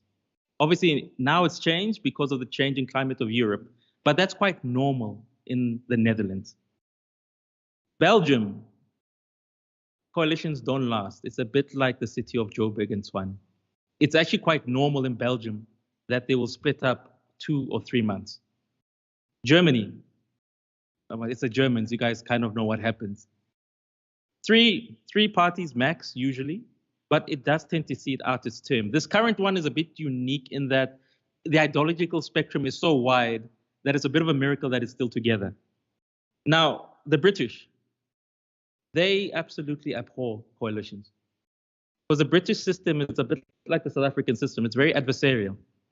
And also being a two-party dominant, I know that there's a Liberal Democrat, so you can say 3 or 4 if you really want. But it's almost as though it's designed for you, as Prof used illustration of the trucks, to go like this. Hence, coalitions in Britain hardly ever work. The last one, the third party that suffered is the Liberal Democrats. Now, do the two big parties ever come together? No, it hardly ever happens.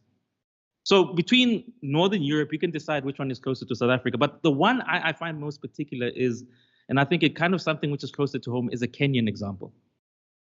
Now, Kenya from 2002 has been experimenting with coalitions. And the author Itang puts it like this: what makes the Kenyan coalitions a bit unique is that it's not based on ideology. It's actually based on almost self-determination, which is to say the politicians need to eat and they need a vehicle. And I think that's closer to home. I'll make the argument, South Africa's political parties, and look, this is not I'm not saying anything which is new. Because you know, the difference between your kids going to private school, you going in a taxi is an election. So what's so hard about me using a different vehicle to stay in power? So that's the Kenyan example. But in everything I've said, and I think as Prof has put it, the political culture, we sometimes underestimate what that political culture will give us, which moves me to the second point, which is what I term emergent institutional practice, what I term march of the elite and fragmented institutions. Now, you don't really need how do I put it? You don't need to be able to forecast into the future to kind of tell you what coalitions in South Africa are going to be characterized as. We actually have, Prof, the longest running coalition in South African politics. It's called the Tripartite Alliance, made up of the ANC, the African National Congress, COSATU, and SACP. Now, you will say, TK, look, one of them, in fact, 2 of them are not actually political parties. Sorry to the communists out there. But 2 just happen to be there. But just look at the way in which they operate. If you're a COSATU affiliate member, and if you're part of the elite of COSATU in the SACP, how different is your projections to power than you being in a normal coalition in South Africa? You'll be promised a ministerial position, guaranteed, because the major party will make sure that that is done. And how has this coalition between the Tripartite Alliance worked over years? There is no framework. So the Prof, I do agree with your point that it's a bit unique that now we're developing frameworks, but I'll make the point to say they'll not really amount to anything much. Because if that was the case, the Tripartite Alliance which the ANC heads would actually have a clear formulation of how it works. And I'm open to correction to say, but it's not been working. It really is dependent upon individuals at certain points in time. In this regard, I always like turning to popular culture to kind of explain if what I'm saying is true, which is not really, I'm 99% of the time I'm wrong. I always turn to popular culture to say, okay, how then do you describe this emergent institutional praxis? And I'll use, I'm not sure how many of you guys have ever seen the play Woza Albert. If you haven't, it really is a classic, and it kind of even explains the South African psyche to politics. The synopsis of it is there are 2 black gentlemen during apartheid, Albert, who have been told that the Messiah is coming, and this creates all sorts of issues for the National Party, because the Messiah is saying you are wrong, National Party. The genesis of your basic theory was actually wrong. So now the National Party is trying to bomb Jesus Christ, right? And I think that's the culture of South African politics and institutions, which is we never really dig deep into the issues to say, how is this going to affect issues? We react. So at the moment, we're seeing reactions and saying, okay, look, let's go to, let's try and make this coalition more legal. The DA and the ANC, if you remember what I said about political culture, it makes perfect sense that they get along together. because it's about power, as Prof and both profs have said, it's about power. But no one is actually saying, listen, let's imagine a South Africa post ANC and DA. What would that look like? And does our legislation respect what that would look like? So because we have a Woza Albert mentality in South Africa that everything is woe, when we should be more, I think, more clear about how we diagnose things, we miss that there's actually things out there that can actually assist us. And key among them is, I'm going to keep referring back to Kenya. Kenya has this wonderful thing which says, and I think Prof has sort of touched on it, which is you create a vehicle for elections, which is to say, Party X and Party Y get together, say, listen, these are the philosophies. It's not even philosophies. This is what we agree on so that we can keep in power. Let's be honest with the electorate and say, listen, when you go to the ballot box, you're going to vote for this vehicle, which has Prof, all three of us in there. Clear as daylight. No confusion. So if solutions exist for making institutions better, why is this not the case? Because that's what I would have expected to hear at the summit, whether it was the summit which was called here in Gauteng, which is what the coalition of the moonshots.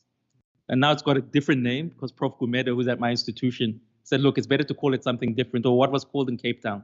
Because if they really were serious about coalitions, the simplest thing for South Africans is create a vehicle, put that vehicle on the electoral box so we know what we're voting for.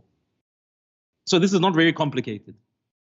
But I doubt that's going to happen. And if you actually read further on, you actually look at this, it's called a register of political parties in Kenya, meaning when you break rules, there are consequences there.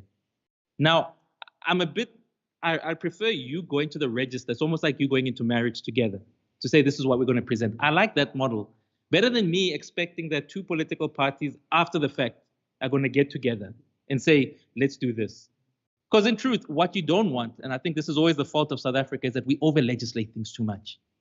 Because now you're going to force people to be together and just for the sake of doing that. No, force them to be together at the start. Let them sort out what the issues are. Then I think it's a better model for us to follow. So I think Kenya does have all the solutions for what, if we were being pragmatic and realistic about it. And then the reason I call this the march of elites and fragmented institutions is what coalitions is also kind of showing us, it's highlighting what I term the decay of the bureaucracy in South Africa. Let's be very honest. If you read the auditor, I'm not a fan of the Auditor General because I think it's actually a very easy thing to do. You can actually have clean audits. It doesn't really mean you're doing a job. It just means you can do your basic accounting and you can give account for your money. That's it. But we make this a very big thing in South Africa. Having worked at local government, I can tell you there's many issues we had problems with the Auditor General, which literally stops you from doing your job. So I think what these coalitions have also highlighted the fact that we do need to relook at who is actually occupying the bureaucracies in South Africa. Because I think for too long, the bureaucracy, the umbilical cord between politicians and administrators has been too short. I'm not one of those people I'm not against cadre deployment. I just believe in the proper practice of cadre deployment, which is deploy a cadre, don't deploy a comrade. O.R. Tambo used to say there's a difference between a comrade and a cadre. You can see it in the movement, and you can also see it in how they think. Every political party in South Africa deploys that. But I think the key thing a cadre must do within institutions, and I think we're seeing the failure of it, is it's the republic first. It's not the political party. And I think because this umbilical cord has really mismatched, the reason why coalitions are becoming a bit of a thing and even administrators are under stress is because administrators have wanted to be politicians. And now they're going to suffer the consequence of it. Because if I'm a party who's coming in, knowing that this person has been comrade deployed, why would I trust you to make sure that when I want to sign something, and we've seen this in municipalities, because I will not trust you. So I think there does need to be almost a cleaning of the whole system of people we put into power. If you want to be an administrator, just stay as an administrator. You don't have to be a politician. Leave that to those people. So I think that's what's also kind of showing us up. And again, people always want proof when I say this. Look at what's happened in Israel, in the UK. When there's problems, administrators still do their jobs. Because at the end of the day, you're serving the republic. You're not serving your political party. And the last point is 2024, mirage or reality. As you can kind of see, I like giving fancy titles to things. So my last title for this one is Shishi Chingcha Chi. Seek truth from facts. Yeah, Mandarin. Now, everybody likes equating local government elections with national and provincial elections. Prof did something very wonderful. He actually looked at the rate of the voter turnout. General elections always have a higher turnout. Now, we can actually even go into deeper reasons why the last local government elections was a low turnout. One, you literally gave South Africans a long weekend. Shame. When was our election? It was on a Monday. You gave South Africans a chance to take a long holiday. That's a first mistake. Secondly, and this is quite common practice in the United States with political scientists, they do look at the weather. If you remember the weather for that election, it was a type of weather where if you're married, simple as that.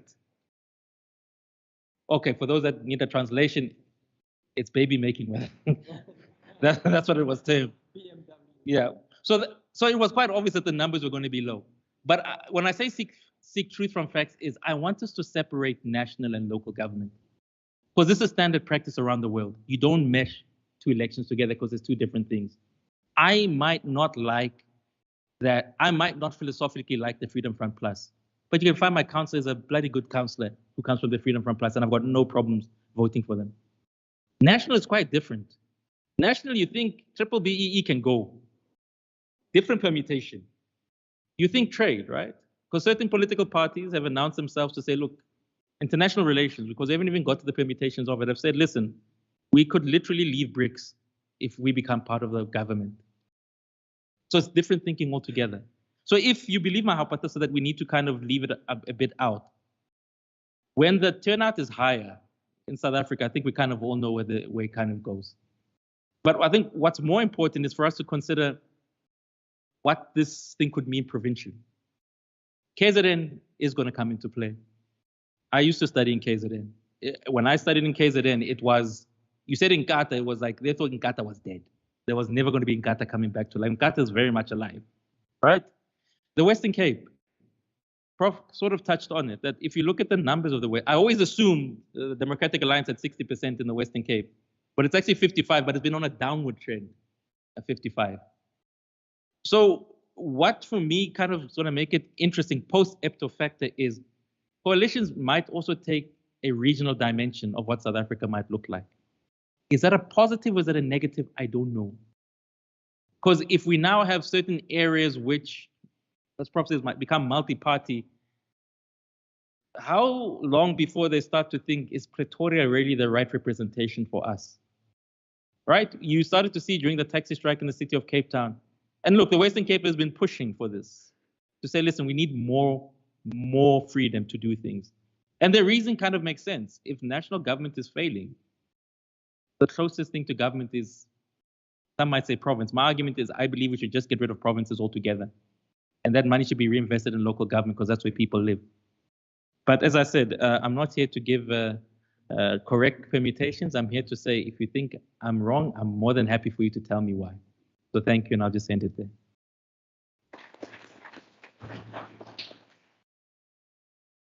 That was Dr. Bowe. Another good reflection on the subject matter at hand. Very interesting points, a lot of interesting points that you've made to say that people are not happy with dominant parties, hence the rise of coalition formations. And also, I think what captured my attention, and in addition to what Prof said, is that they don't last, as you have mentioned, giving us international experiences, your Germany, Belgium, and so forth. And now, ladies and gentlemen, I'm going to give over to the Commissioner for Public Service Commission to have an input on the subject. Over to you, sir. Thank you very much. The advantage that I'm having is that I speak after very learned people have spoken, which means what I'm going to say is going to shock some of you, but of course it's necessary. Alvin Toffler, in one of his books, Power Shift, says, bureaucrats, not democratically elected officials, essentially ran all government on an everyday basis. and make the overwhelming majority of decisions publicly credited to presidents and prime ministers, close quote. The essence of my quotation is that we can talk about coalitions as long as we want, but you will always find public servants being there. Are you going to throw them out of the window, or you will find them there to do the work? Ordinarily, if you still remember what transpired in 1996, and if one refers to the tenets of the principles of the May 1996 draft final constitution, it included these particular principles. One, high standard of professional ethics should be promoted and maintained by the public servants.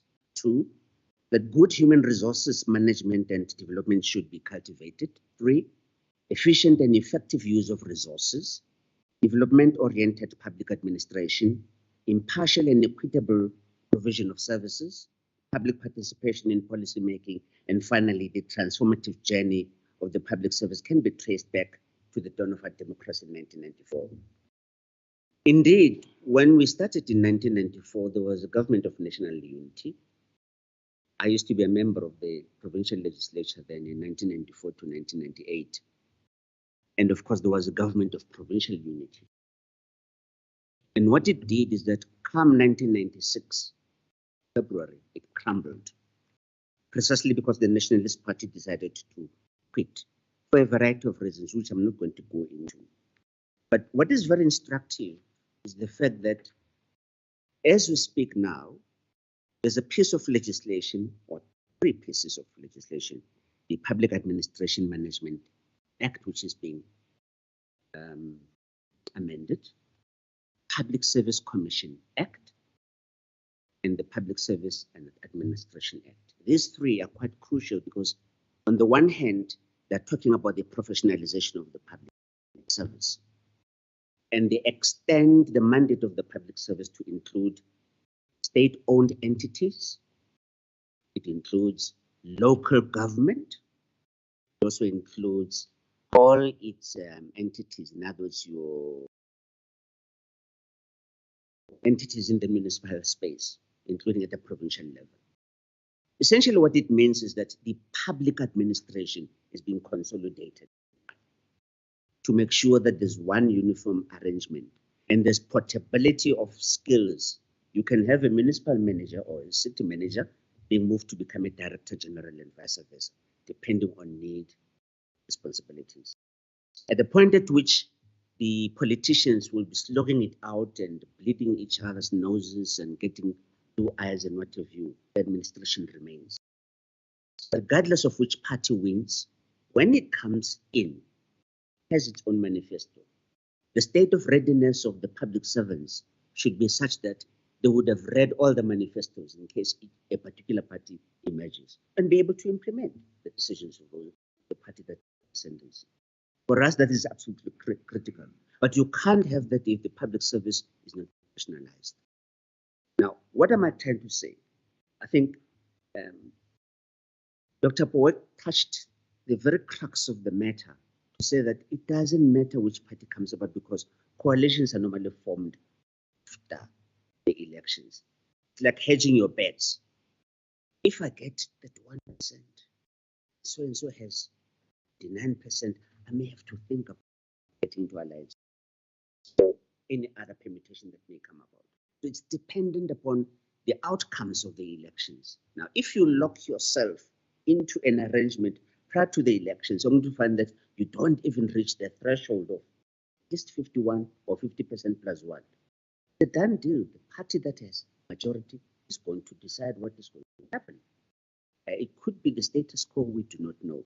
But what I really want to raise here is that it's absolutely imperative to appreciate that the public service must really be based on merit and nothing else. It shouldn't have anything to do with the fact that you were viving and mandaring at some point in time, and then therefore you're a comrade. No. It should be about the best capabilities, the best skills in the country, regardless of race, color, or creed.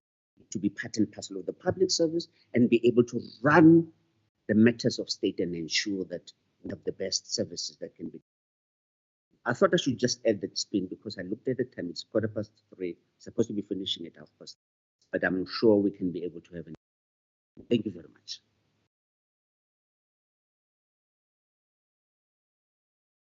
Thank you so much, Commissioner.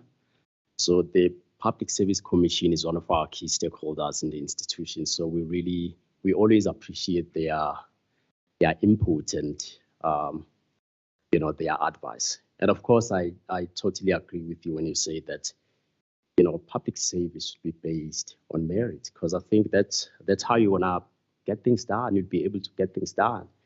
Just hire the right people with the right set of skills so that you can see improvement in our communities. So, ladies and gentlemen, I would like to acknowledge the presence of our Secretary to the Legislature, Mr. Sikosana. If you could just rise and wave your hand, Mr. Sikosana. Thank you so much for joining us to the discussion. Yeah, it was very important to do that. So now, ladies and gentlemen, this is an interesting part. I think you've been waiting. I've been waiting to get this opportunity and engage with the speakers. So what I will do, I'm going to start with our guest from the Namibian Parliament to engage our speakers. So I'm going to start with them. You could either ask questions or just make your contribution, and then what's going to follow, and then you can raise your hands, and then I'm going to start taking hands from everyone who's willing to speak. Yes, you can go, sir. Thank you, Program Director. My name is Harald Kamburudi. I'm a member of the National Council in the Parliament of the Republic of Namibia. And me being here is as a member of the Parliamentary Standing Committee on Public Accounts and Economy on our study visit here to the Gauteng Legislature. In auditing terms, when you look at a good auditing report, I'm not talking about a clean one. A good one, you describe that one as a qualified. Clean one is an unqualified, all right? So my opinion here is qualified in auditing terms. I'm of the opinion that coalitions are as bad as it is good. I'm also of the opinion that coalitions is the creation of ruling parties, to the extent that even ruling parties go into coalitions. But what I find in coalitions is that it is not that much a threat for a good ruling party as it is a threat for those getting into a coalition wanting to take over power. Because what you have here is, say two parties go into a coalition. Both of those parties are already struggling with inter-party differences. They have their own differences in their own parties. Some people in the party may say, no, let's not go into a coalition. Others would say, let's go into a coalition. Whilst the ruling party only struggles with inter-party differences, that's it. Now the coalition parties, inter-party differences, and also external differences, because the differences of the one party is now brought into the playing field of us both. I have to deal with his own problems in his party, whilst I'm dealing with mine in my party, so it becomes stressful. Now, if you look at, or if I look at why coalitions fail, Coalition agreements or governments or whatever or groupings, they fail because of the same reasons that the ruling parties are failing. The egos of people. We are 2 or 3 parties getting together. Now's the problem. Who's going to be our president? Who is going to be our leader? And I see that Prof is put there on the screen a book, a volume called Marriage of Inconvenience. And I also regard coalitions as inconvenient conveniences. We don't like each other, but let's just stay together for the sake of getting into power. It's all just a power struggle. I may be a dreamer, or maybe a waterman that goes around with a wishbone to try and get some water underneath, but I see politics straightforward, plain and simple, as the process of giving to the people what they need, when they need it, in which way they need it. That's it. Nothing else. I say this without any bad intention, but I don't see it as an art. It's not an art. To me, that's to me. It's not an art. It's just a process of giving people what they need, when they need it, and in which way they need it. Sometimes we don't even need elections. Ruling parties can go into the mode of referendums and ask the people, shall we go for elections? If it needs constitutional amendments, well, a ruling party has got the power to move for that.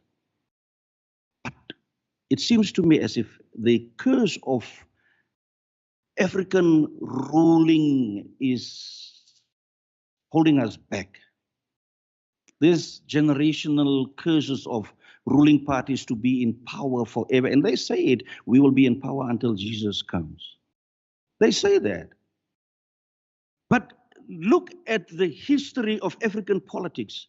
Most, if not all, of its liberation organizations turned into oppressors of their own people. And most, if not all of them, were chased out by their own people. The Idi Amins, the Jean Bedel Bokasas, all those people. And I can go on and on with a list of rulers that has been chased out by their own people. They died in exile. In exile. They died there. But what do we think is the answer to this? I also regard politics as the 2 fish and the 5 loaves of bread way of dealing with people. What did Jesus do? He taught them, he guided them, and he fed them.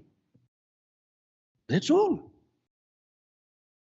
Now, I do not say that the ruling parties in South Africa and in Namibia, where I come from, they have done nothing. I'm not saying that. I can never say that. It's not true. They have done something. Yes, they have. But they have done way too little with the resources at hand. Were the custodians of the resources? The ruling parties. Who's got the access and keys to the resources? The ruling parties. What's wrong? And the slow deliverance of services, that's what is creating these opportunities for coalitions. Because people say, oh, these guys, they are not doing what they're supposed to do. Let the 2 of us quickly go into this. And it seems as if liberation movements only plan up to and not beyond taking over. We must probably planning in Africa, we plan up to and not beyond. And you can look, you can go back and you will see that liberation movements peak between 10 and 15 years after taking over power. And then they start to decline. Look at the election results all over South Africa and in Namibia. It declines. The support for the ruling parties decline on a continuous basis over and over and over. You can see it. And those are the elements that creates, to my mind or to my view, the opportunities for coalitions. It's so artificial and so cosmetic, it's not genuine. That's why at local levels, my party is in a coalition in the town that I come from, Rehoboth. My party is in a coalition with 2 other groupings, and it's a total flop because 3 parties has got to be consulted because we have a thing there that party leads government. All right, now 3 parties in government. Whose guidance are we going to follow? The LPM, the UPM, or RETMA? Whose are we going to follow? Whose party, whose leaders? And we've got 2, 2, and 1. LPM 2 seats, UPM 1, RETMA 1. Only 2 swapos, guys. And they are overruling us. 2 against 5, they're beating us they are ripping us to shreds. Because the coalition must now first go back to the party leaders to be told, go and pour the water like this, not like this. Ah, come on. Coalitions is a dangerous creation of the mistakes, the flaws, and the shortcomings of ruling parties. It's not a natural, like something that is natural for politics. Why do we have different political parties for the start? Why do we have different political parties? Now, in order to take over power, we get together now. No, there's no sincerity in it. Where does most, if not all of the opposition parties coming from? They are coming from the ruling parties. A few years back, there was no EFF. There was no GOOD.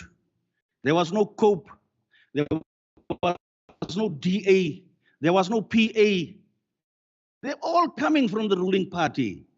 And they are all moving into the gaps created by the ruling parties. So the creation of coalitions is a direct indication that the ruling parties are doing something wrong, and they don't realize that. Oh, let me not go into.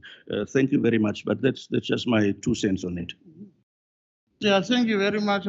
My name is Peter Gagongominya, chairperson of the committee. To me, it's just a thank you. I was wondering, they bring a brown bag, what is this? But now when I came into this session, then I read something there and I thought, oh, that is the brown bag.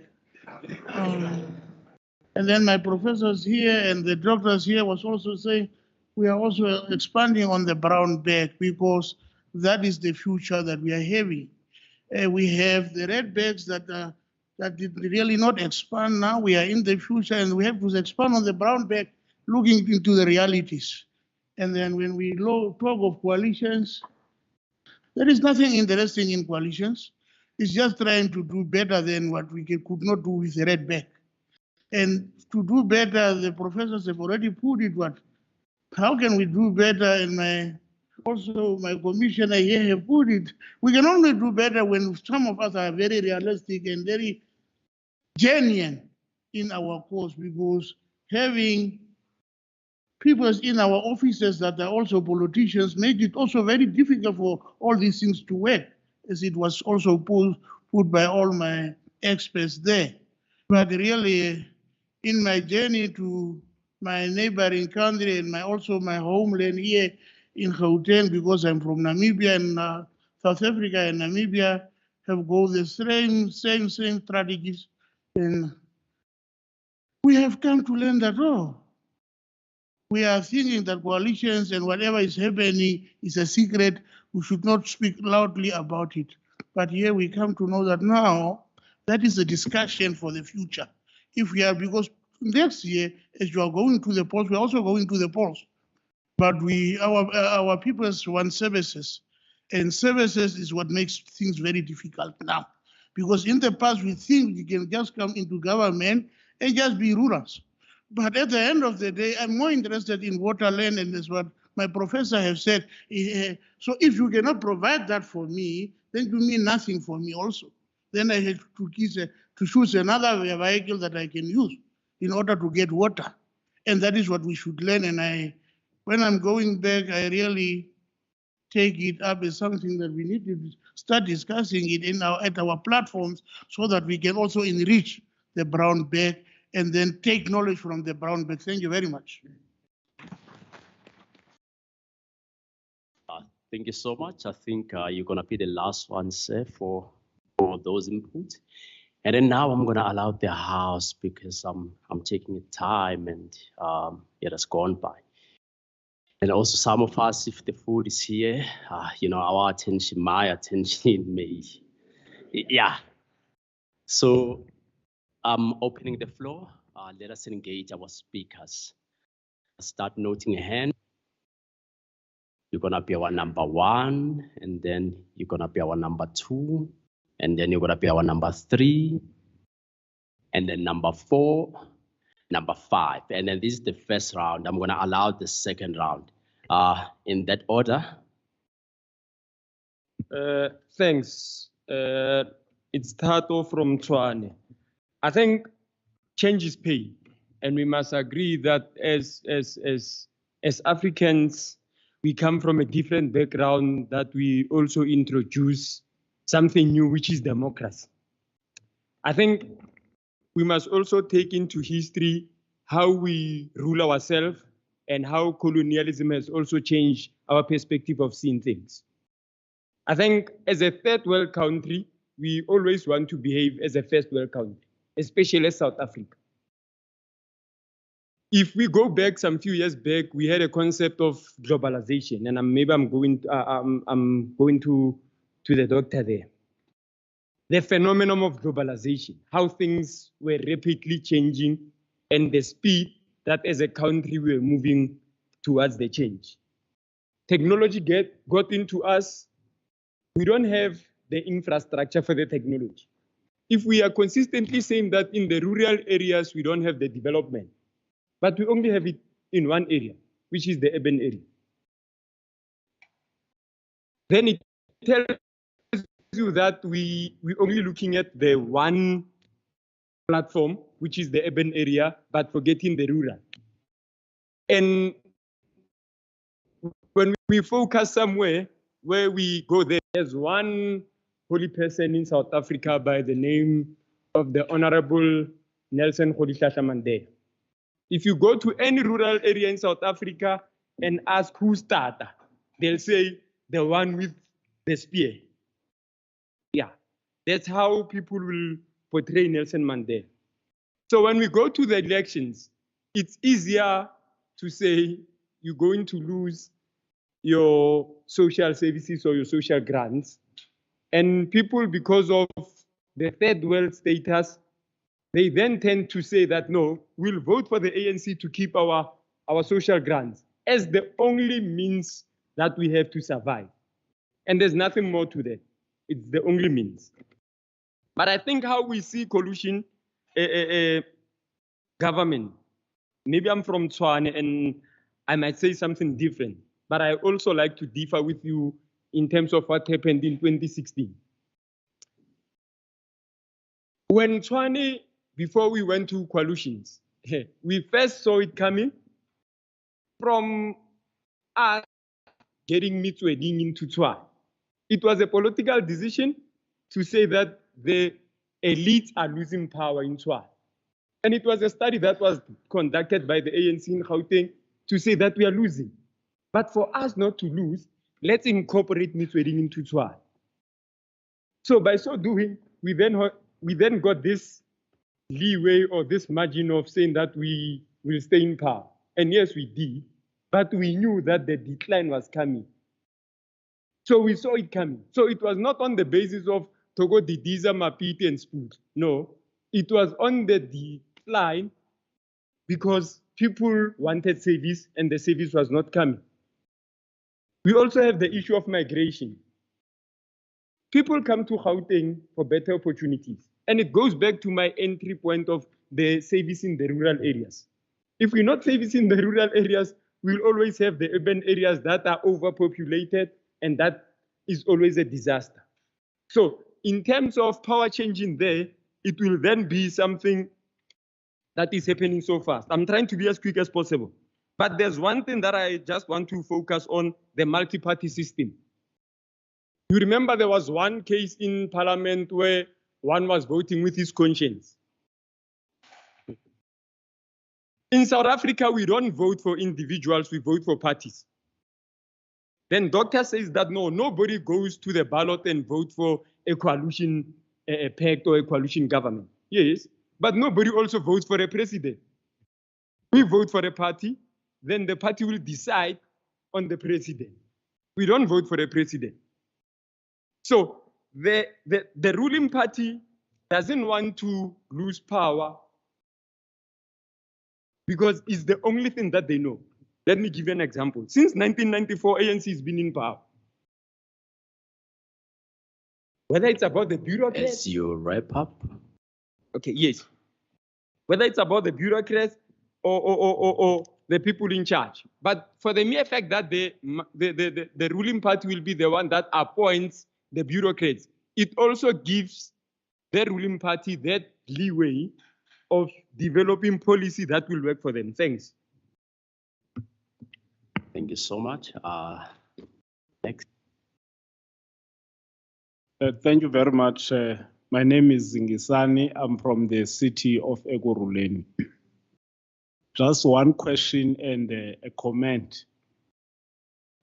Prof, what would be your response to the criticism that the coalition arrangements, as we have them at a local government level, are an outcome of an unfair election formula in terms of the allocation of at a local government, unlike at a provincial and a national level.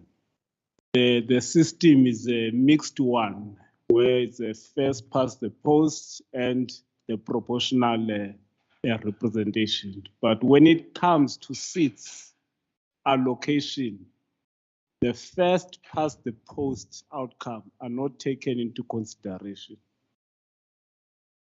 What happens is the total number of votes that each party has received is then allocated according to the formula from a proportional point of view. Now that gives an imbalance in terms of the actual outcome or the expression by the electorate. If one were to look specifically in the case of Ekurhuleni, if the seats were allocated using or taking into consideration the outcome of the first past the vote and the PR, the ANC would actually be in majority. But because the allocation was only done using the PR system allocation, and therefore it became it didn't achieve the majority.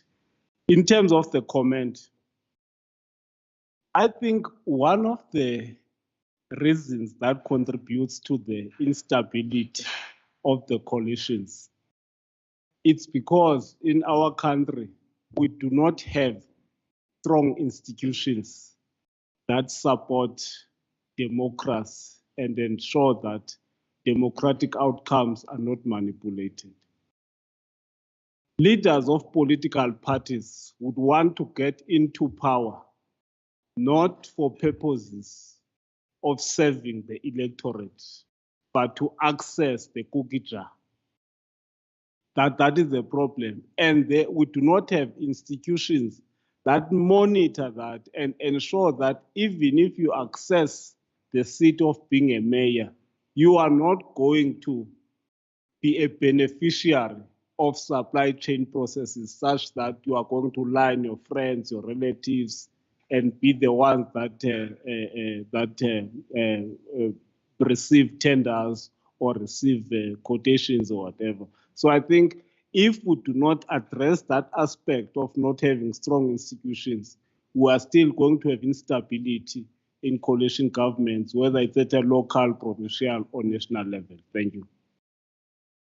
Thank you. As we move. Okay. Thank you very much for the opportunity. I first like to thank the panelists, all of them, for a very stimulating, presentations they made about this big animal we're faced with, called coalition politics in South Africa. My question briefly to Professor Booysen. I think basically there's a consensus amongst the three of them, particularly also maybe a representative from the commissioner, that coalitions means that people actually seem to be rejecting the dominant party system which we have seen in South Africa. But now I want to return the question to Professor Booysen to say that you speak about the fact that coalition councils seem not to be performing very well. Now, my question is, did you look at, can you elaborate further on the underperformance? I mean, you spoke about the issue of the tyranny of motions of no confidence, the kind of disruptions we have seen. Yeah, I'm from the city of Iguruleni, by the way. And yeah, we've seen it there as well. Quite a lot of disruptions, which I agree with.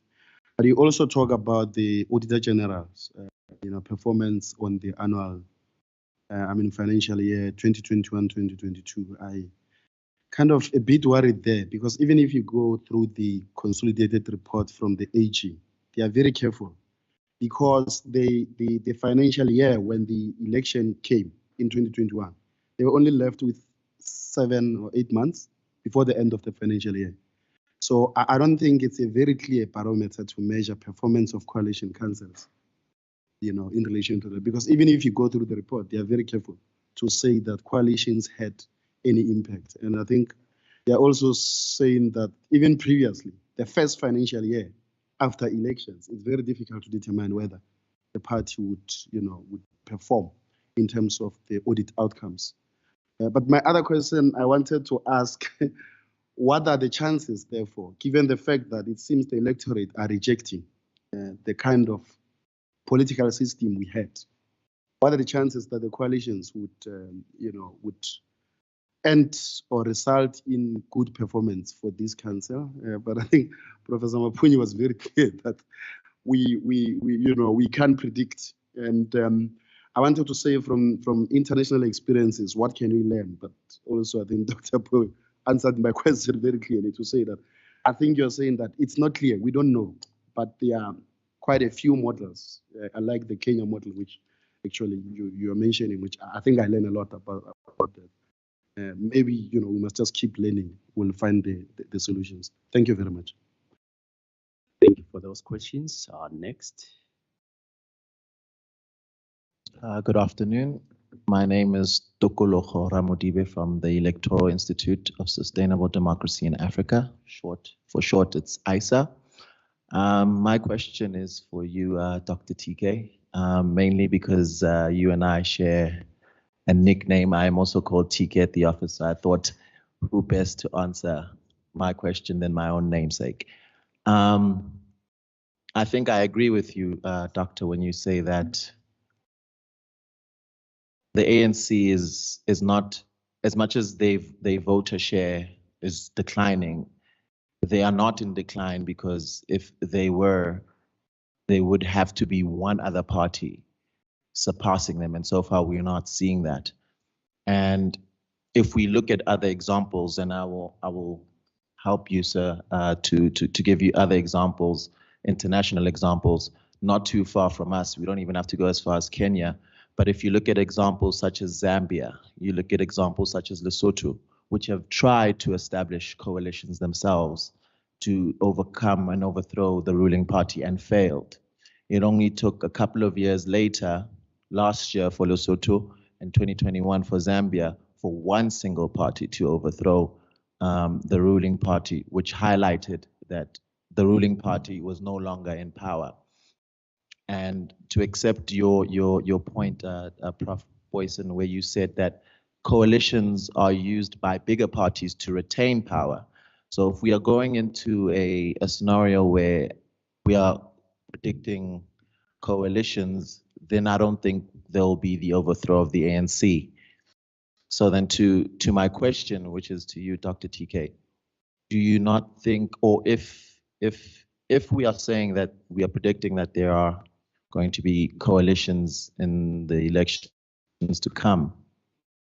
Do you not think, and after given the examples that I've just highlighted, do you not think, or what do you think is more likely to overthrow the ANC and remove them from power? Would it be a coalition, or would it have to be one party that can amass a larger voter share than the ANC has been getting, a 50+1 essentially? What do you think is more likely? Thank you for those questions. Edward? Thank you very much, Chair. Good afternoon to the learned colleagues on the front there. Thank you for for empowering us with your wisdom. We are indeed enlightened. So I'm going to attempt to speak like a prof and a doctor now. But Chair, maybe before I get into, maybe next time, please invite us in the morning so that we have time. We are really now rushing through a beautiful conversation. We have got so many questions to ask Prof to the leadership there. We have so many, and you know, I fully agree as well that let's take it to the communities at times. Let's not have these conversations amongst ourselves. A few questions. One, what would be the role of the voter apathy in determining the outcome of the next election? We know that some electorate would choose not to go to the polls as a sign of protest towards a particular political party. What impact would that have? I've just done sense on the numbers. In South Africa, we have got about 26 eligible voters. 26 million. 10 of those are between the ages of 10 million of those are between the ages of 18 and 39, and the bulk of those, which is about the 16 million, is between the ages of 40 to 80 plus.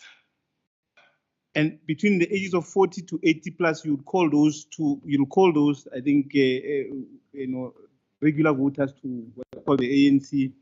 But then you've got now this emerging youth who are now appealed by, the new emerging political parties. What role would this particularly, looking at just the numbers alone, including the vote? I mean, there's about 60 million of us in South Africa, and there's 26 million of us who are eligible to vote, and the 35 or the 30 or so percent are in fact not even interested. And what is the question is, what is the role even of the very same parties in wooing these other numbers to come to the party, to come and play their we cannot expect, as we speak of coalitions, as we speak of service delivered, we cannot speak of 26 people making, determining the outcome of a country and who rules the country in silence of the other numbers. I also have, we know the challenges that would have happened, and Prof, to collectively to your good selves, what institutional mechanisms can we put, for instance, in the legislature where we are, to ensure that as these political battles fight, the electorate continues to receive their services? What mechanisms can we put in Tshwane as this political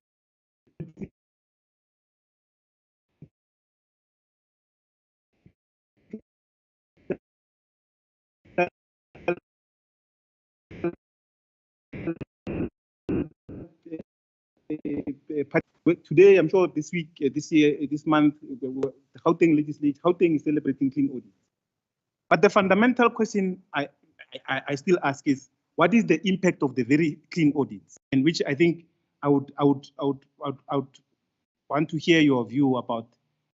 When we celebrate what government do in achieving clean audits, what do we juxtapose that with? What do we compare that with? Do we compare that with the money that was given and the receipts that was received?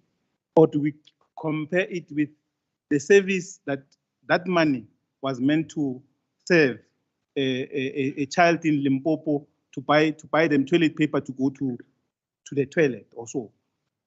How many of those? Because I'm saying that because we are celebrating, Gauteng today is celebrating clean audits. But if you go out there are protests across the province, entire province, about one thing or the other. Let me keep it there, but please, next time, give us enough time. We are short, but some of us can talk longer. Thank you. Definitely, Mr. Skolane, will do. I would like to propose something that I give another round of hands to raise questions. And then what's gonna follow is that I'm gonna allow our speakers to just summarize, and respond to your questions. This is in the interest of time. And then I'm taking the last round now of questions. I'm noting hands. Gonna be the first, and then second, fourth, and then fifth, and then anyone here. Okay. All right, thanks. In that order, just keep it concise and straight to the point. Thanks. Thank you, Chair. My name is Sandile. My question is directed at Professor Booysen.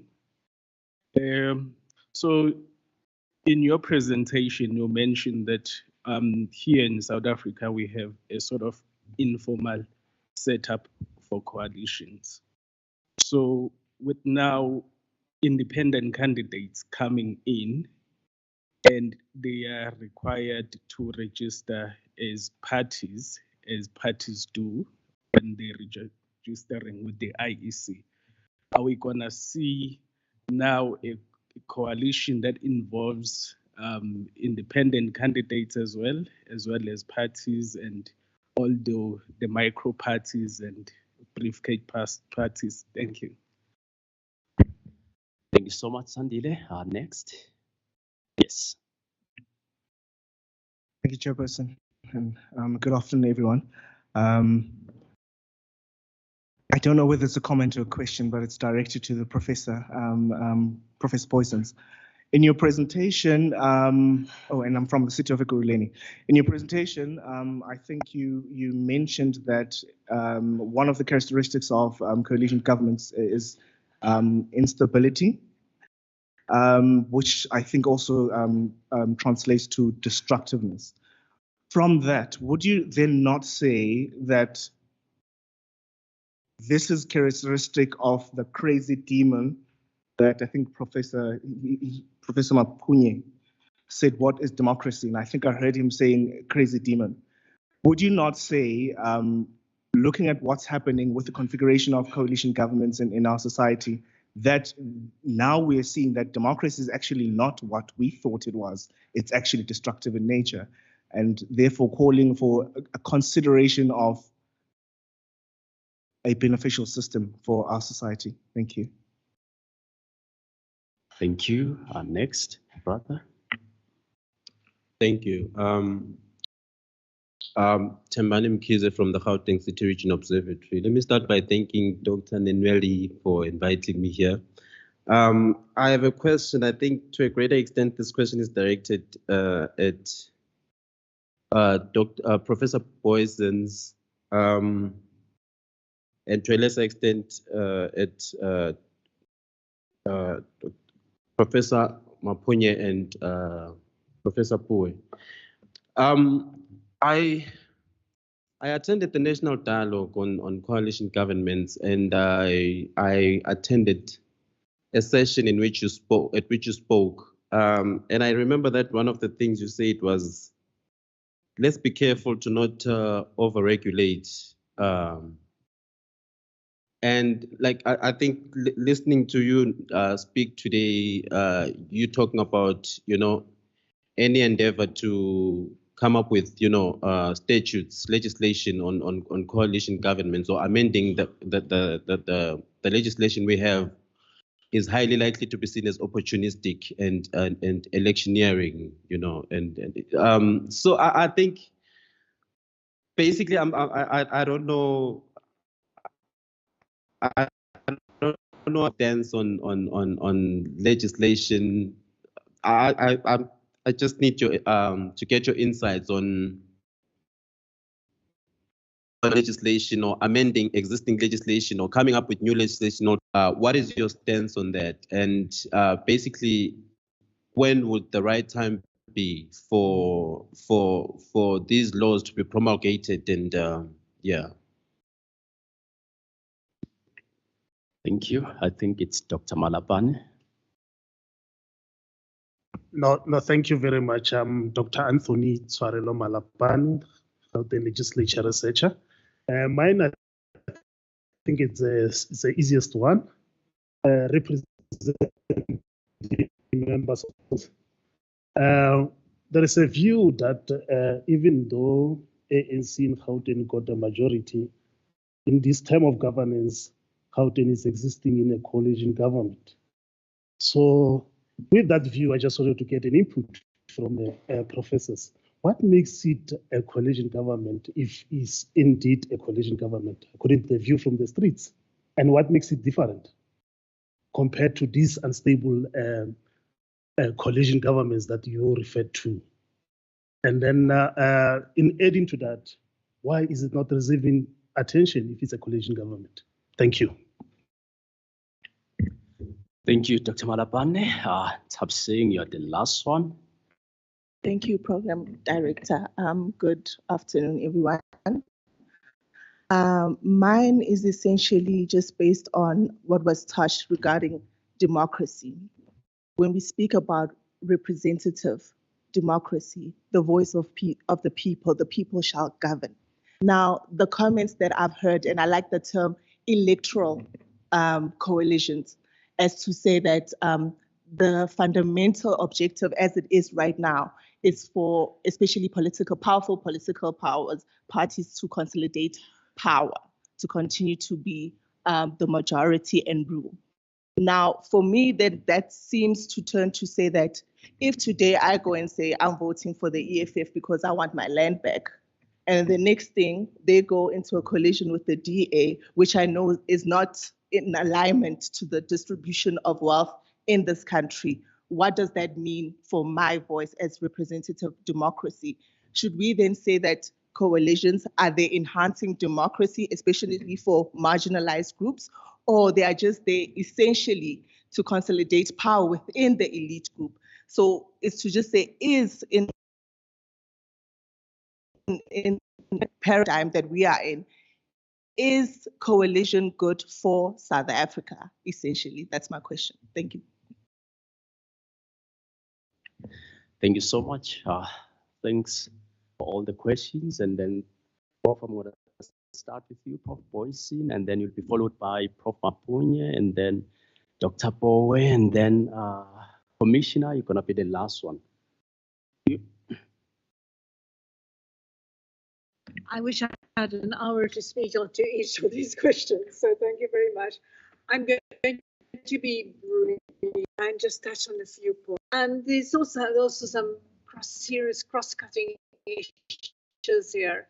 I'm going to start with democracy and coalitions and democracy and what people vote for. People definitely do not vote for coalitions. I absolutely agree with that point that has been surfacing here. But in the interest of democracy, we have political parties and we're voting for an individual political party. But because we want to be certain that our vote for that party is not wasted, that party, even if it has to go into a coalition, and democracy, representative democracies work with majorities. So, and we want to know, even if that party goes into a coalition, that our quest to get the land back, whatever the policy issue may be, that it is safeguarded in our vote. And I definitely argue the point that It has to be known which party or party that we vote for would be going into coalition with, because that will be giving safeguards for our policy concerns and our reasons in the first place to vote for a particular party. And yes, democracy is, as they say, it's a bad form of government, but there is not yet anything better. It comes with serious flaws. It comes even with formula on how to calculate seats. It may seem very unreasonable. There certainly is room for improvement in the formula in terms of how, especially that the residue of votes is allocated and at the local level and not all at all levels, how those calculations are made. And parties are often dissatisfied with who actually gets one seat and doesn't sneak in with another seat, etc. When it comes to local government, however, it may be fair, I think, to say this was your council vote, this was your ward vote, and this is your PR vote. People know the PR is going to be used in a certain way to allocate those seats. And so, yes, so is it not double dipping to say that the ward seats must also be brought, the votes given there must also be brought into the coalition, into the proportional representation side for recalculation of those votes? It's a give and take. It's about agreement on what formula to use, and that can absolutely be renegotiated. I think whatever way one looks at it, there are some scope for improvement.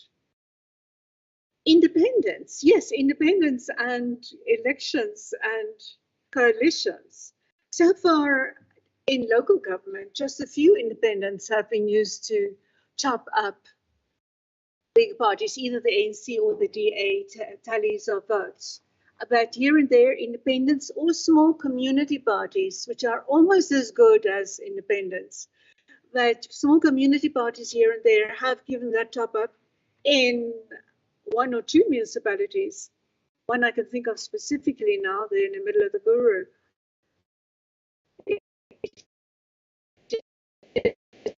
It's a community that actually holds the biggest chunk of seats, but that's in one of those small councils, like an 11-seater council. So I can imagine that if push comes to shove and parties really go into coalitions and the balance between those parties is very close, then independents can also decide to group together to form an informal alliance, but they could have some serious negotiating power there. And it is in situations like that that they can also help negotiate for specific policy issues that they have been selling to the people who they are trying to get to vote for them.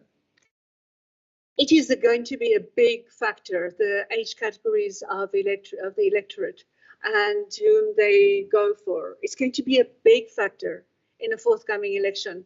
Political parties are already seriously targeting the stay-away vote of previous elections.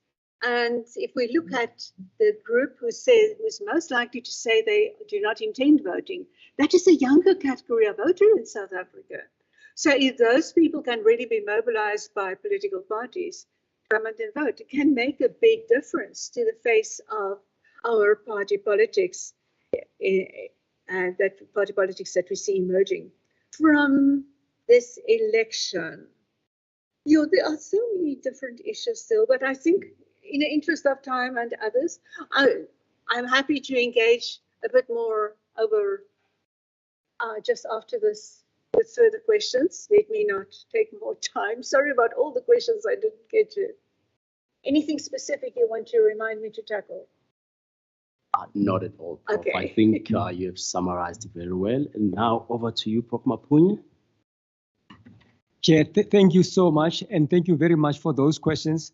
I'm glad all the difficult questions have been directed to Professor Booysen.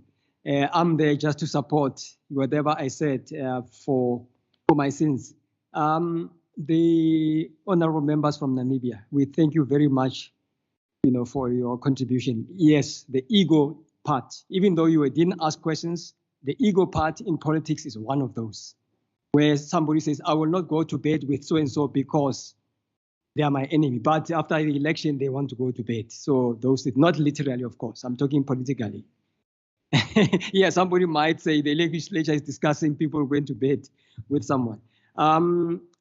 The other issue also around the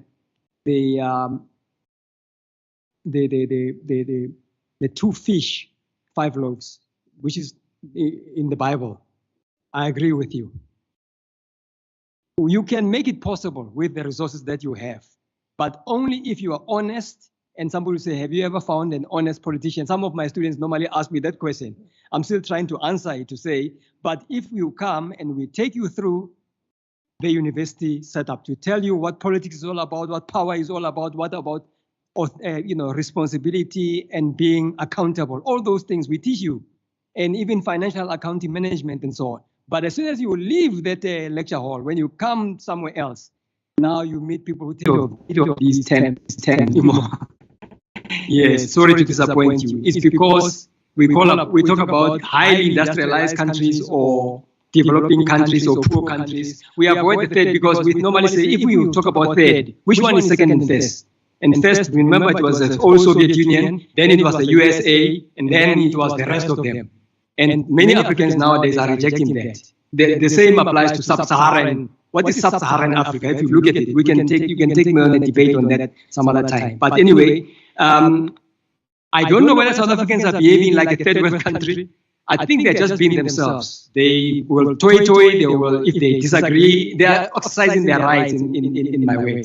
Of course, you might not like the way they do it. They listen to election promises, which was your other question point that you raised. So why are these election promises? Some parties will use election promises. We will give you blankets.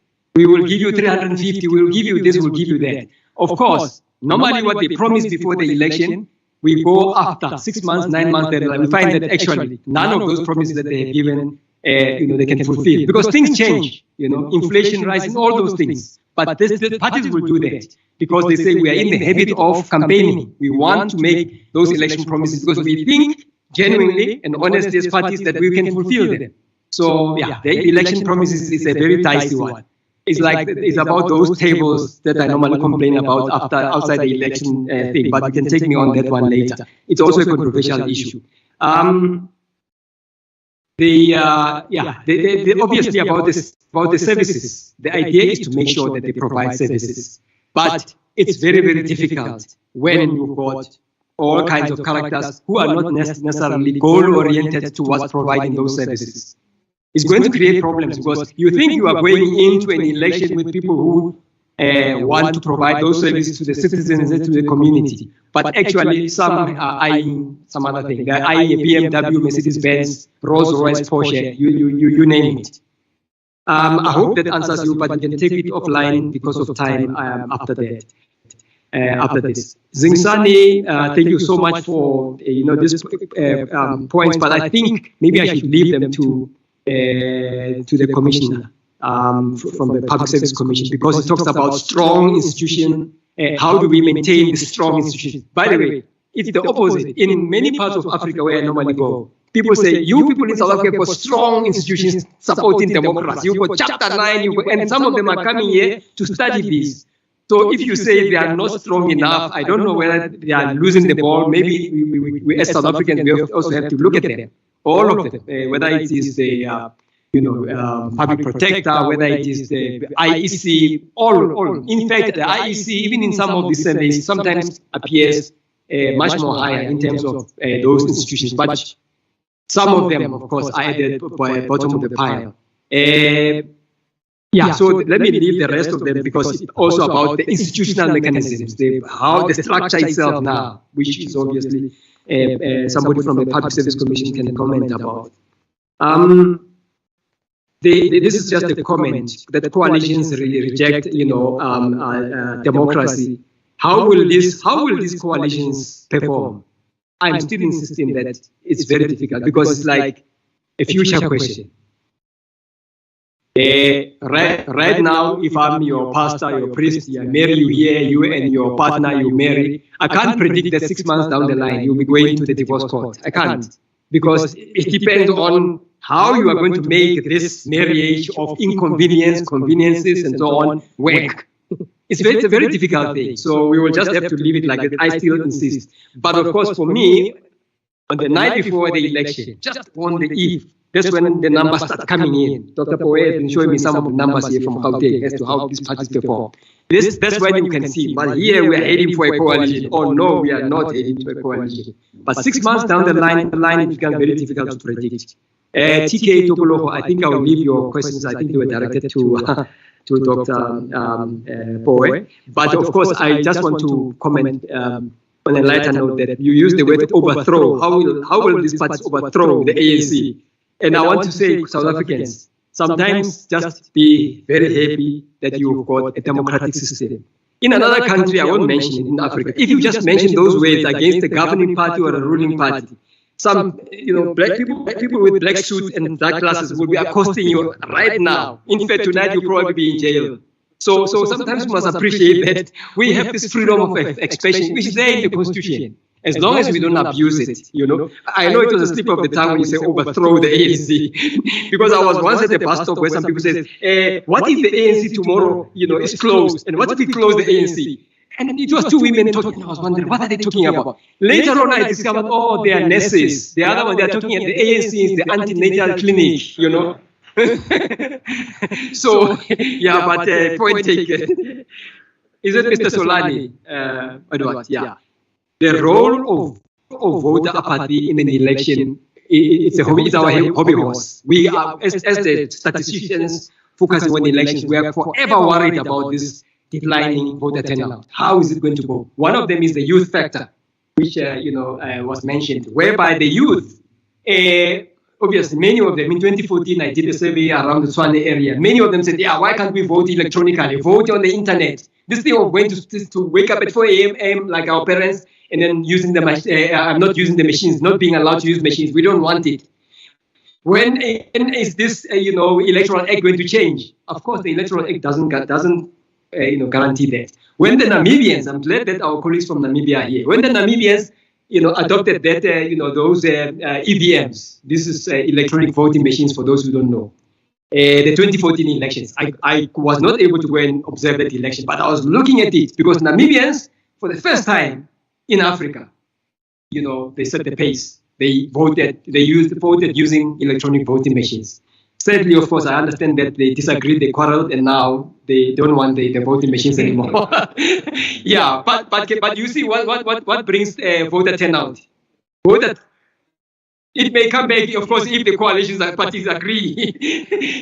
Yes. So in terms of this voter turnout, it's a shifting goal. We can never predict how it's going to be like. It depends how much the parties have campaigned. It depends how much voter education and civic education or democracy education, as some of us would like to expand it, the IEC has done. If they have done little, and the parties also have done little, and there's no more time, those youths who were normally disgruntled and unhappy about one thing or the other might not go. Also, it depends on the weather. We just heard about the weather also, you see. So there are all these factors.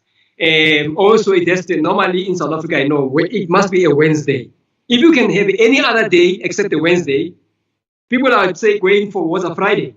So, yeah, and then they are not coming to vote, and then you have a, decline in voter turnout. So it must be right in the middle of the week with no holidays, this side and this side.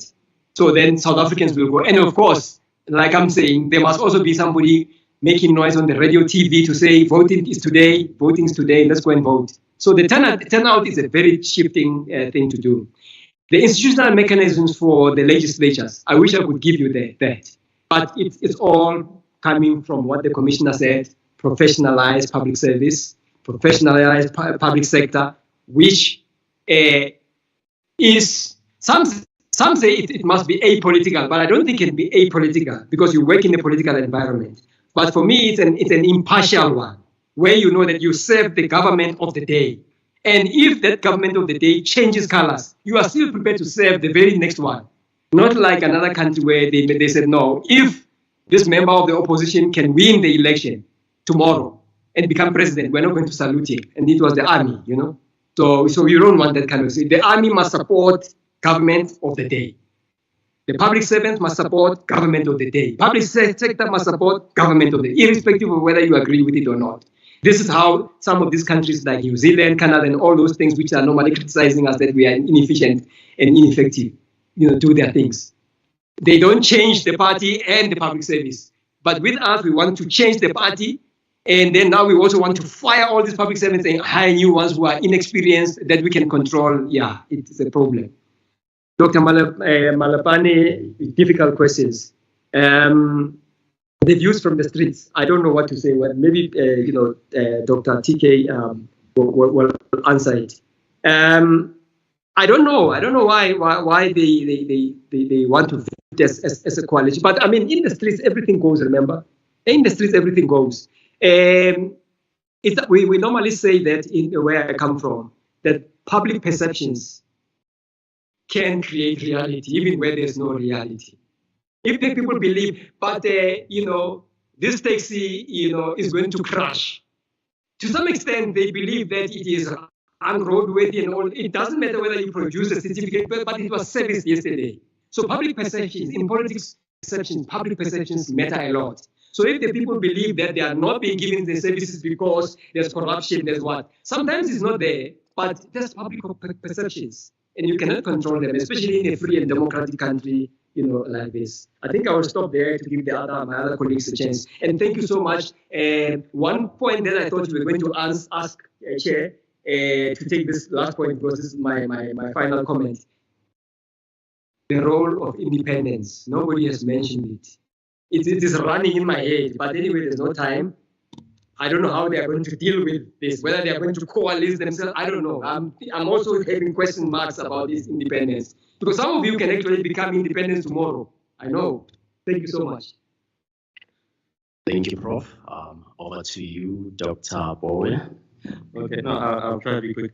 I'll try to answer it this way. I think starting with Dr. Malapane's point, look, it is a point, especially if we, I think one used to do training for the legislature, and one of the strange dynamics is when I left the legislature, there was a majority governing party, because people always make the mistake, political science, ANC is not a ruling party. We don't have a ruling party, we've got a governing party. And it was interesting in committees that the African National Congress usually did what they wanted because they had that majority. When I came back for training, and you're right in saying they have to now trade among themselves as a committee, it becomes even more complicated when the chair's not there because it's a number that is away. So you're right saying that could have actually been a site of experiment for saying, what is this going to look like going forward? So I fully concur with you on that one. And then I think the colleague from Swane who asked the question about whether it was Masputa or not. No, it's a fair game, but the difference of 29 seats, that's what the ANC lost between 2011 2016. You're right, they cannot be attributed to one thing, but we have to be honest in saying, if you look at the margins of the votes, it's actually quite weird. I was looking at 2011 was 391,954 to 2016 361,950.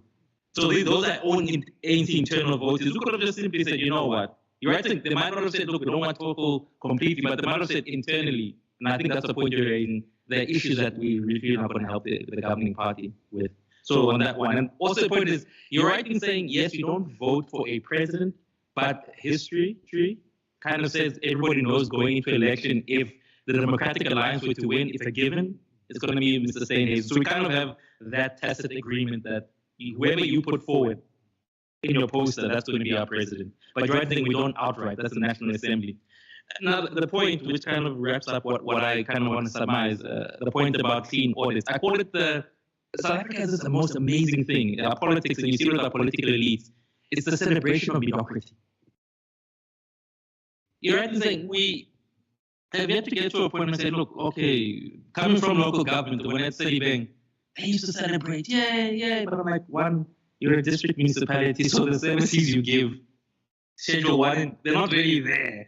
So in theory, you're supposed to be already getting these things as an automatic. But it's the same thing we do when we celebrate 25 years, 20 years, and we go in and go in. We never get to the substantive issues of policy in South Africa. And this probably will be my parting shot when it comes to coalitions and being substantive in us going forward, what the legislature what the National Assembly should be doing is, look, whether you love the man or hate the man, Donald Trump is a fascinating political creature to study. His suggestion of building a wall in the American Senate, I think it was one of the two houses, it's called the Public Budgeting Office. Their job is to cost each manifesto. I've yet to see a legislature in South Africa cost a manifesto. And what was the reason why Donald Trump could get away with saying about the wall for so long is he actually had the numbers. He could say, this is how much the wall is going to cost, and this is where the line item is going to come from. If we want to get away from the celebration of mediocrity in public policy in South Africa, because at the moment that's where we really are, what we should be asking legislatures and technocrats, obviously it's a give or take. No government wants to be told that the manifesto cannot be really done. But I think we do need an office which will simply say, listen, EFF, DA, ANC, IFP, POP, PAC, you have brought this manifesto forward. This is how much it's going to cost. If we're going to go with this, tell the voters where the line item is this money going to come from. I think the day we get there, issues of clean audits will become a thing of the past. But unfortunately, we're in what I term the celebration of mediocrity. It's normal for someone to celebrate. I mean, I always ask myself, look, I wasn't great at accounting, but if you're celebrating that you could put this item and that item together, we've got problems. Our problems are deeper than that. What we should be asking you to say is, tell us, when you put down an economic development policy, give me the number for it. Who are you trading with? And this is, I think, my counterpart, TK, says, I'm in the business of scenario planning. And I've been lazy, unfortunately. Yeah, when you're running institutions, you become very busy all of a sudden with meetings. What I do is I basically take the numbers and I put them in my model. And the ANC got 57.02, which is about 10 million votes. The closest party after the ANC was the DA with 3 million votes. So what I tend to do when I'm doing my scenarios is, I think it's a given the ANC is going to lose votes. That 10 million will disappear. But the question, let's say the ANC loses 3 million votes, right?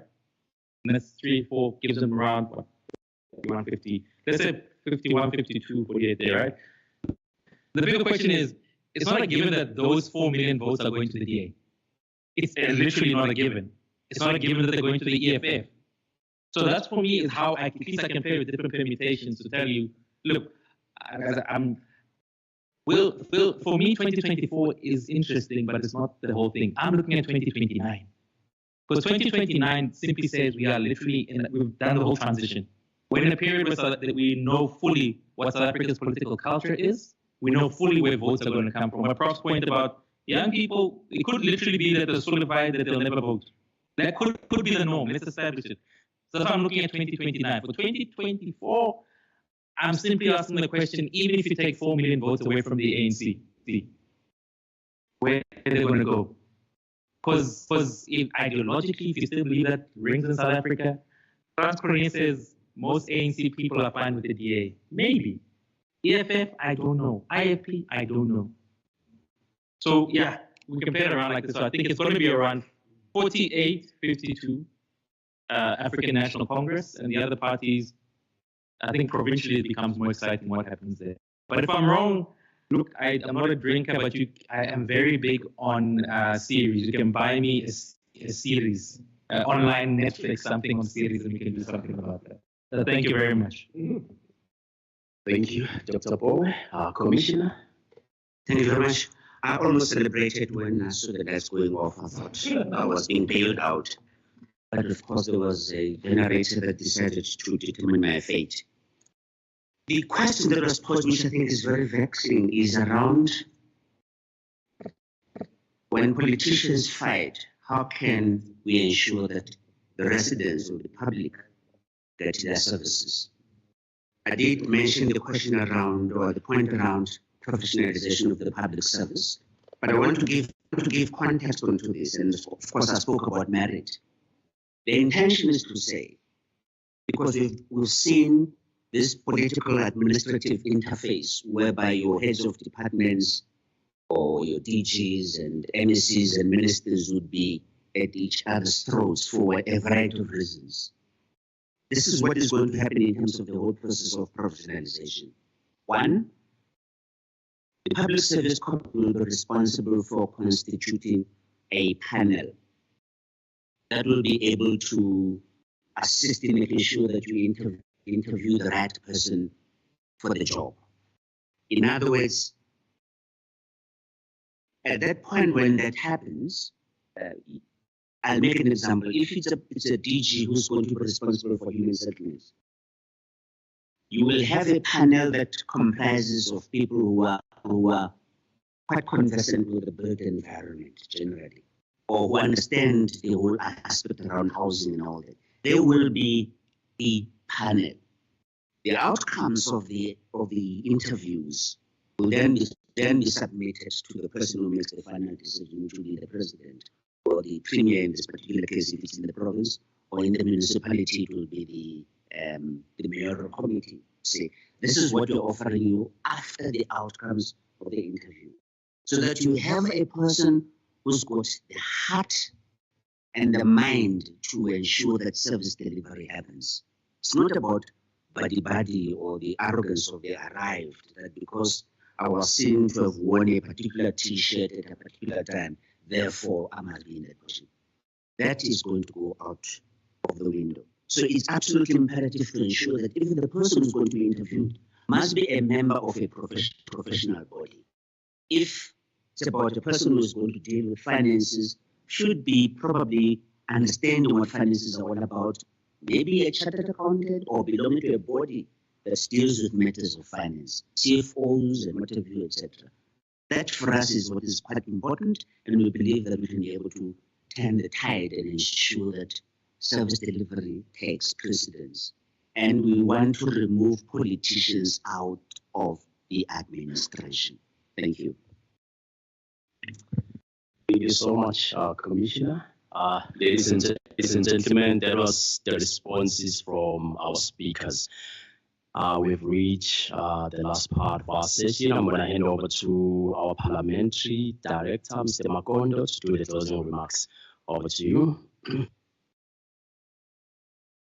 Thank you very much, Program Director, for the opportunity to close the session. I know I'm standing between people and lunch, late lunch or early dinner, but allow me to take this opportunity to thank you for having led us very well, being our Program Director. To our panelists, Professor Booysen, Prof Mapunye, and Dr. Bowe, the Public Service Commissioner. We are highly indebted to you, honestly, as an institution. You have really provoked our thinking, and I think you could see that we needed more time to deliberate on this subject. Very, very important subject in the history of our country. To our special guests from the land of the brave, honorable members, thank you very much for taking time out of your very busy schedule to also join this very important session. We really appreciate your input from the Namibian perspective. And know that we share a lot in common with Namibia from our history, as well as the progression that we've had since independence. Thank you very much for being here. We really appreciate. I want to also thank our stakeholders who have joined us today. ASA, EMM, Sitofane, DCRO, and other stakeholders that I may not have mentioned. We value your partnership.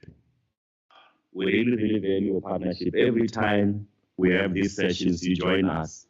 Even other engagements, you join us. You are institutions that also assist us in the work that we do as the legislature, as we perform oversight over the executive. We learn a lot from you, and we continue to. Let's maintain this relationship. To our colleagues the GPL and honorable members that may be here. Thank you very much for attending this session. I think you heard the call, Ms. Mpofu, that future brown bag sessions should be held in the public where our communities are. I think it's something that the leadership of the institution is going to look into. I also want to thank you, colleagues from the research unit. Every quarter, without fail, you make sure that we host these sessions. We want to appreciate you and the work that you continue to do. We can only improve as a province and as a country if we have these kind of conversations that can assist us, to confront some of these challenges that we're looking at, but also to prepare ourselves for what is imminent. And Professor Mampunye spoke about the implications that this is going to have on government and on governance. It is very important for us as well as technocrats to start preparing ourselves as to how do we respond in terms of continuing to serve the government of the day. So on that note, colleagues, honorable members, I hope I have not left out anyone, but each one of you individually should feel that you are appreciated. Your presence here and participation is really appreciated. And I'm told that there's food prepared there, so all of us are welcome to go and grab something. Thank you very much. And to Mr. Skosana, our secretary, and the speaker, thank you for allowing us to host these sessions every time. And every time we come in looking for resources, thank you for providing those resources. We really appreciate your leadership and your support. Thank you very much.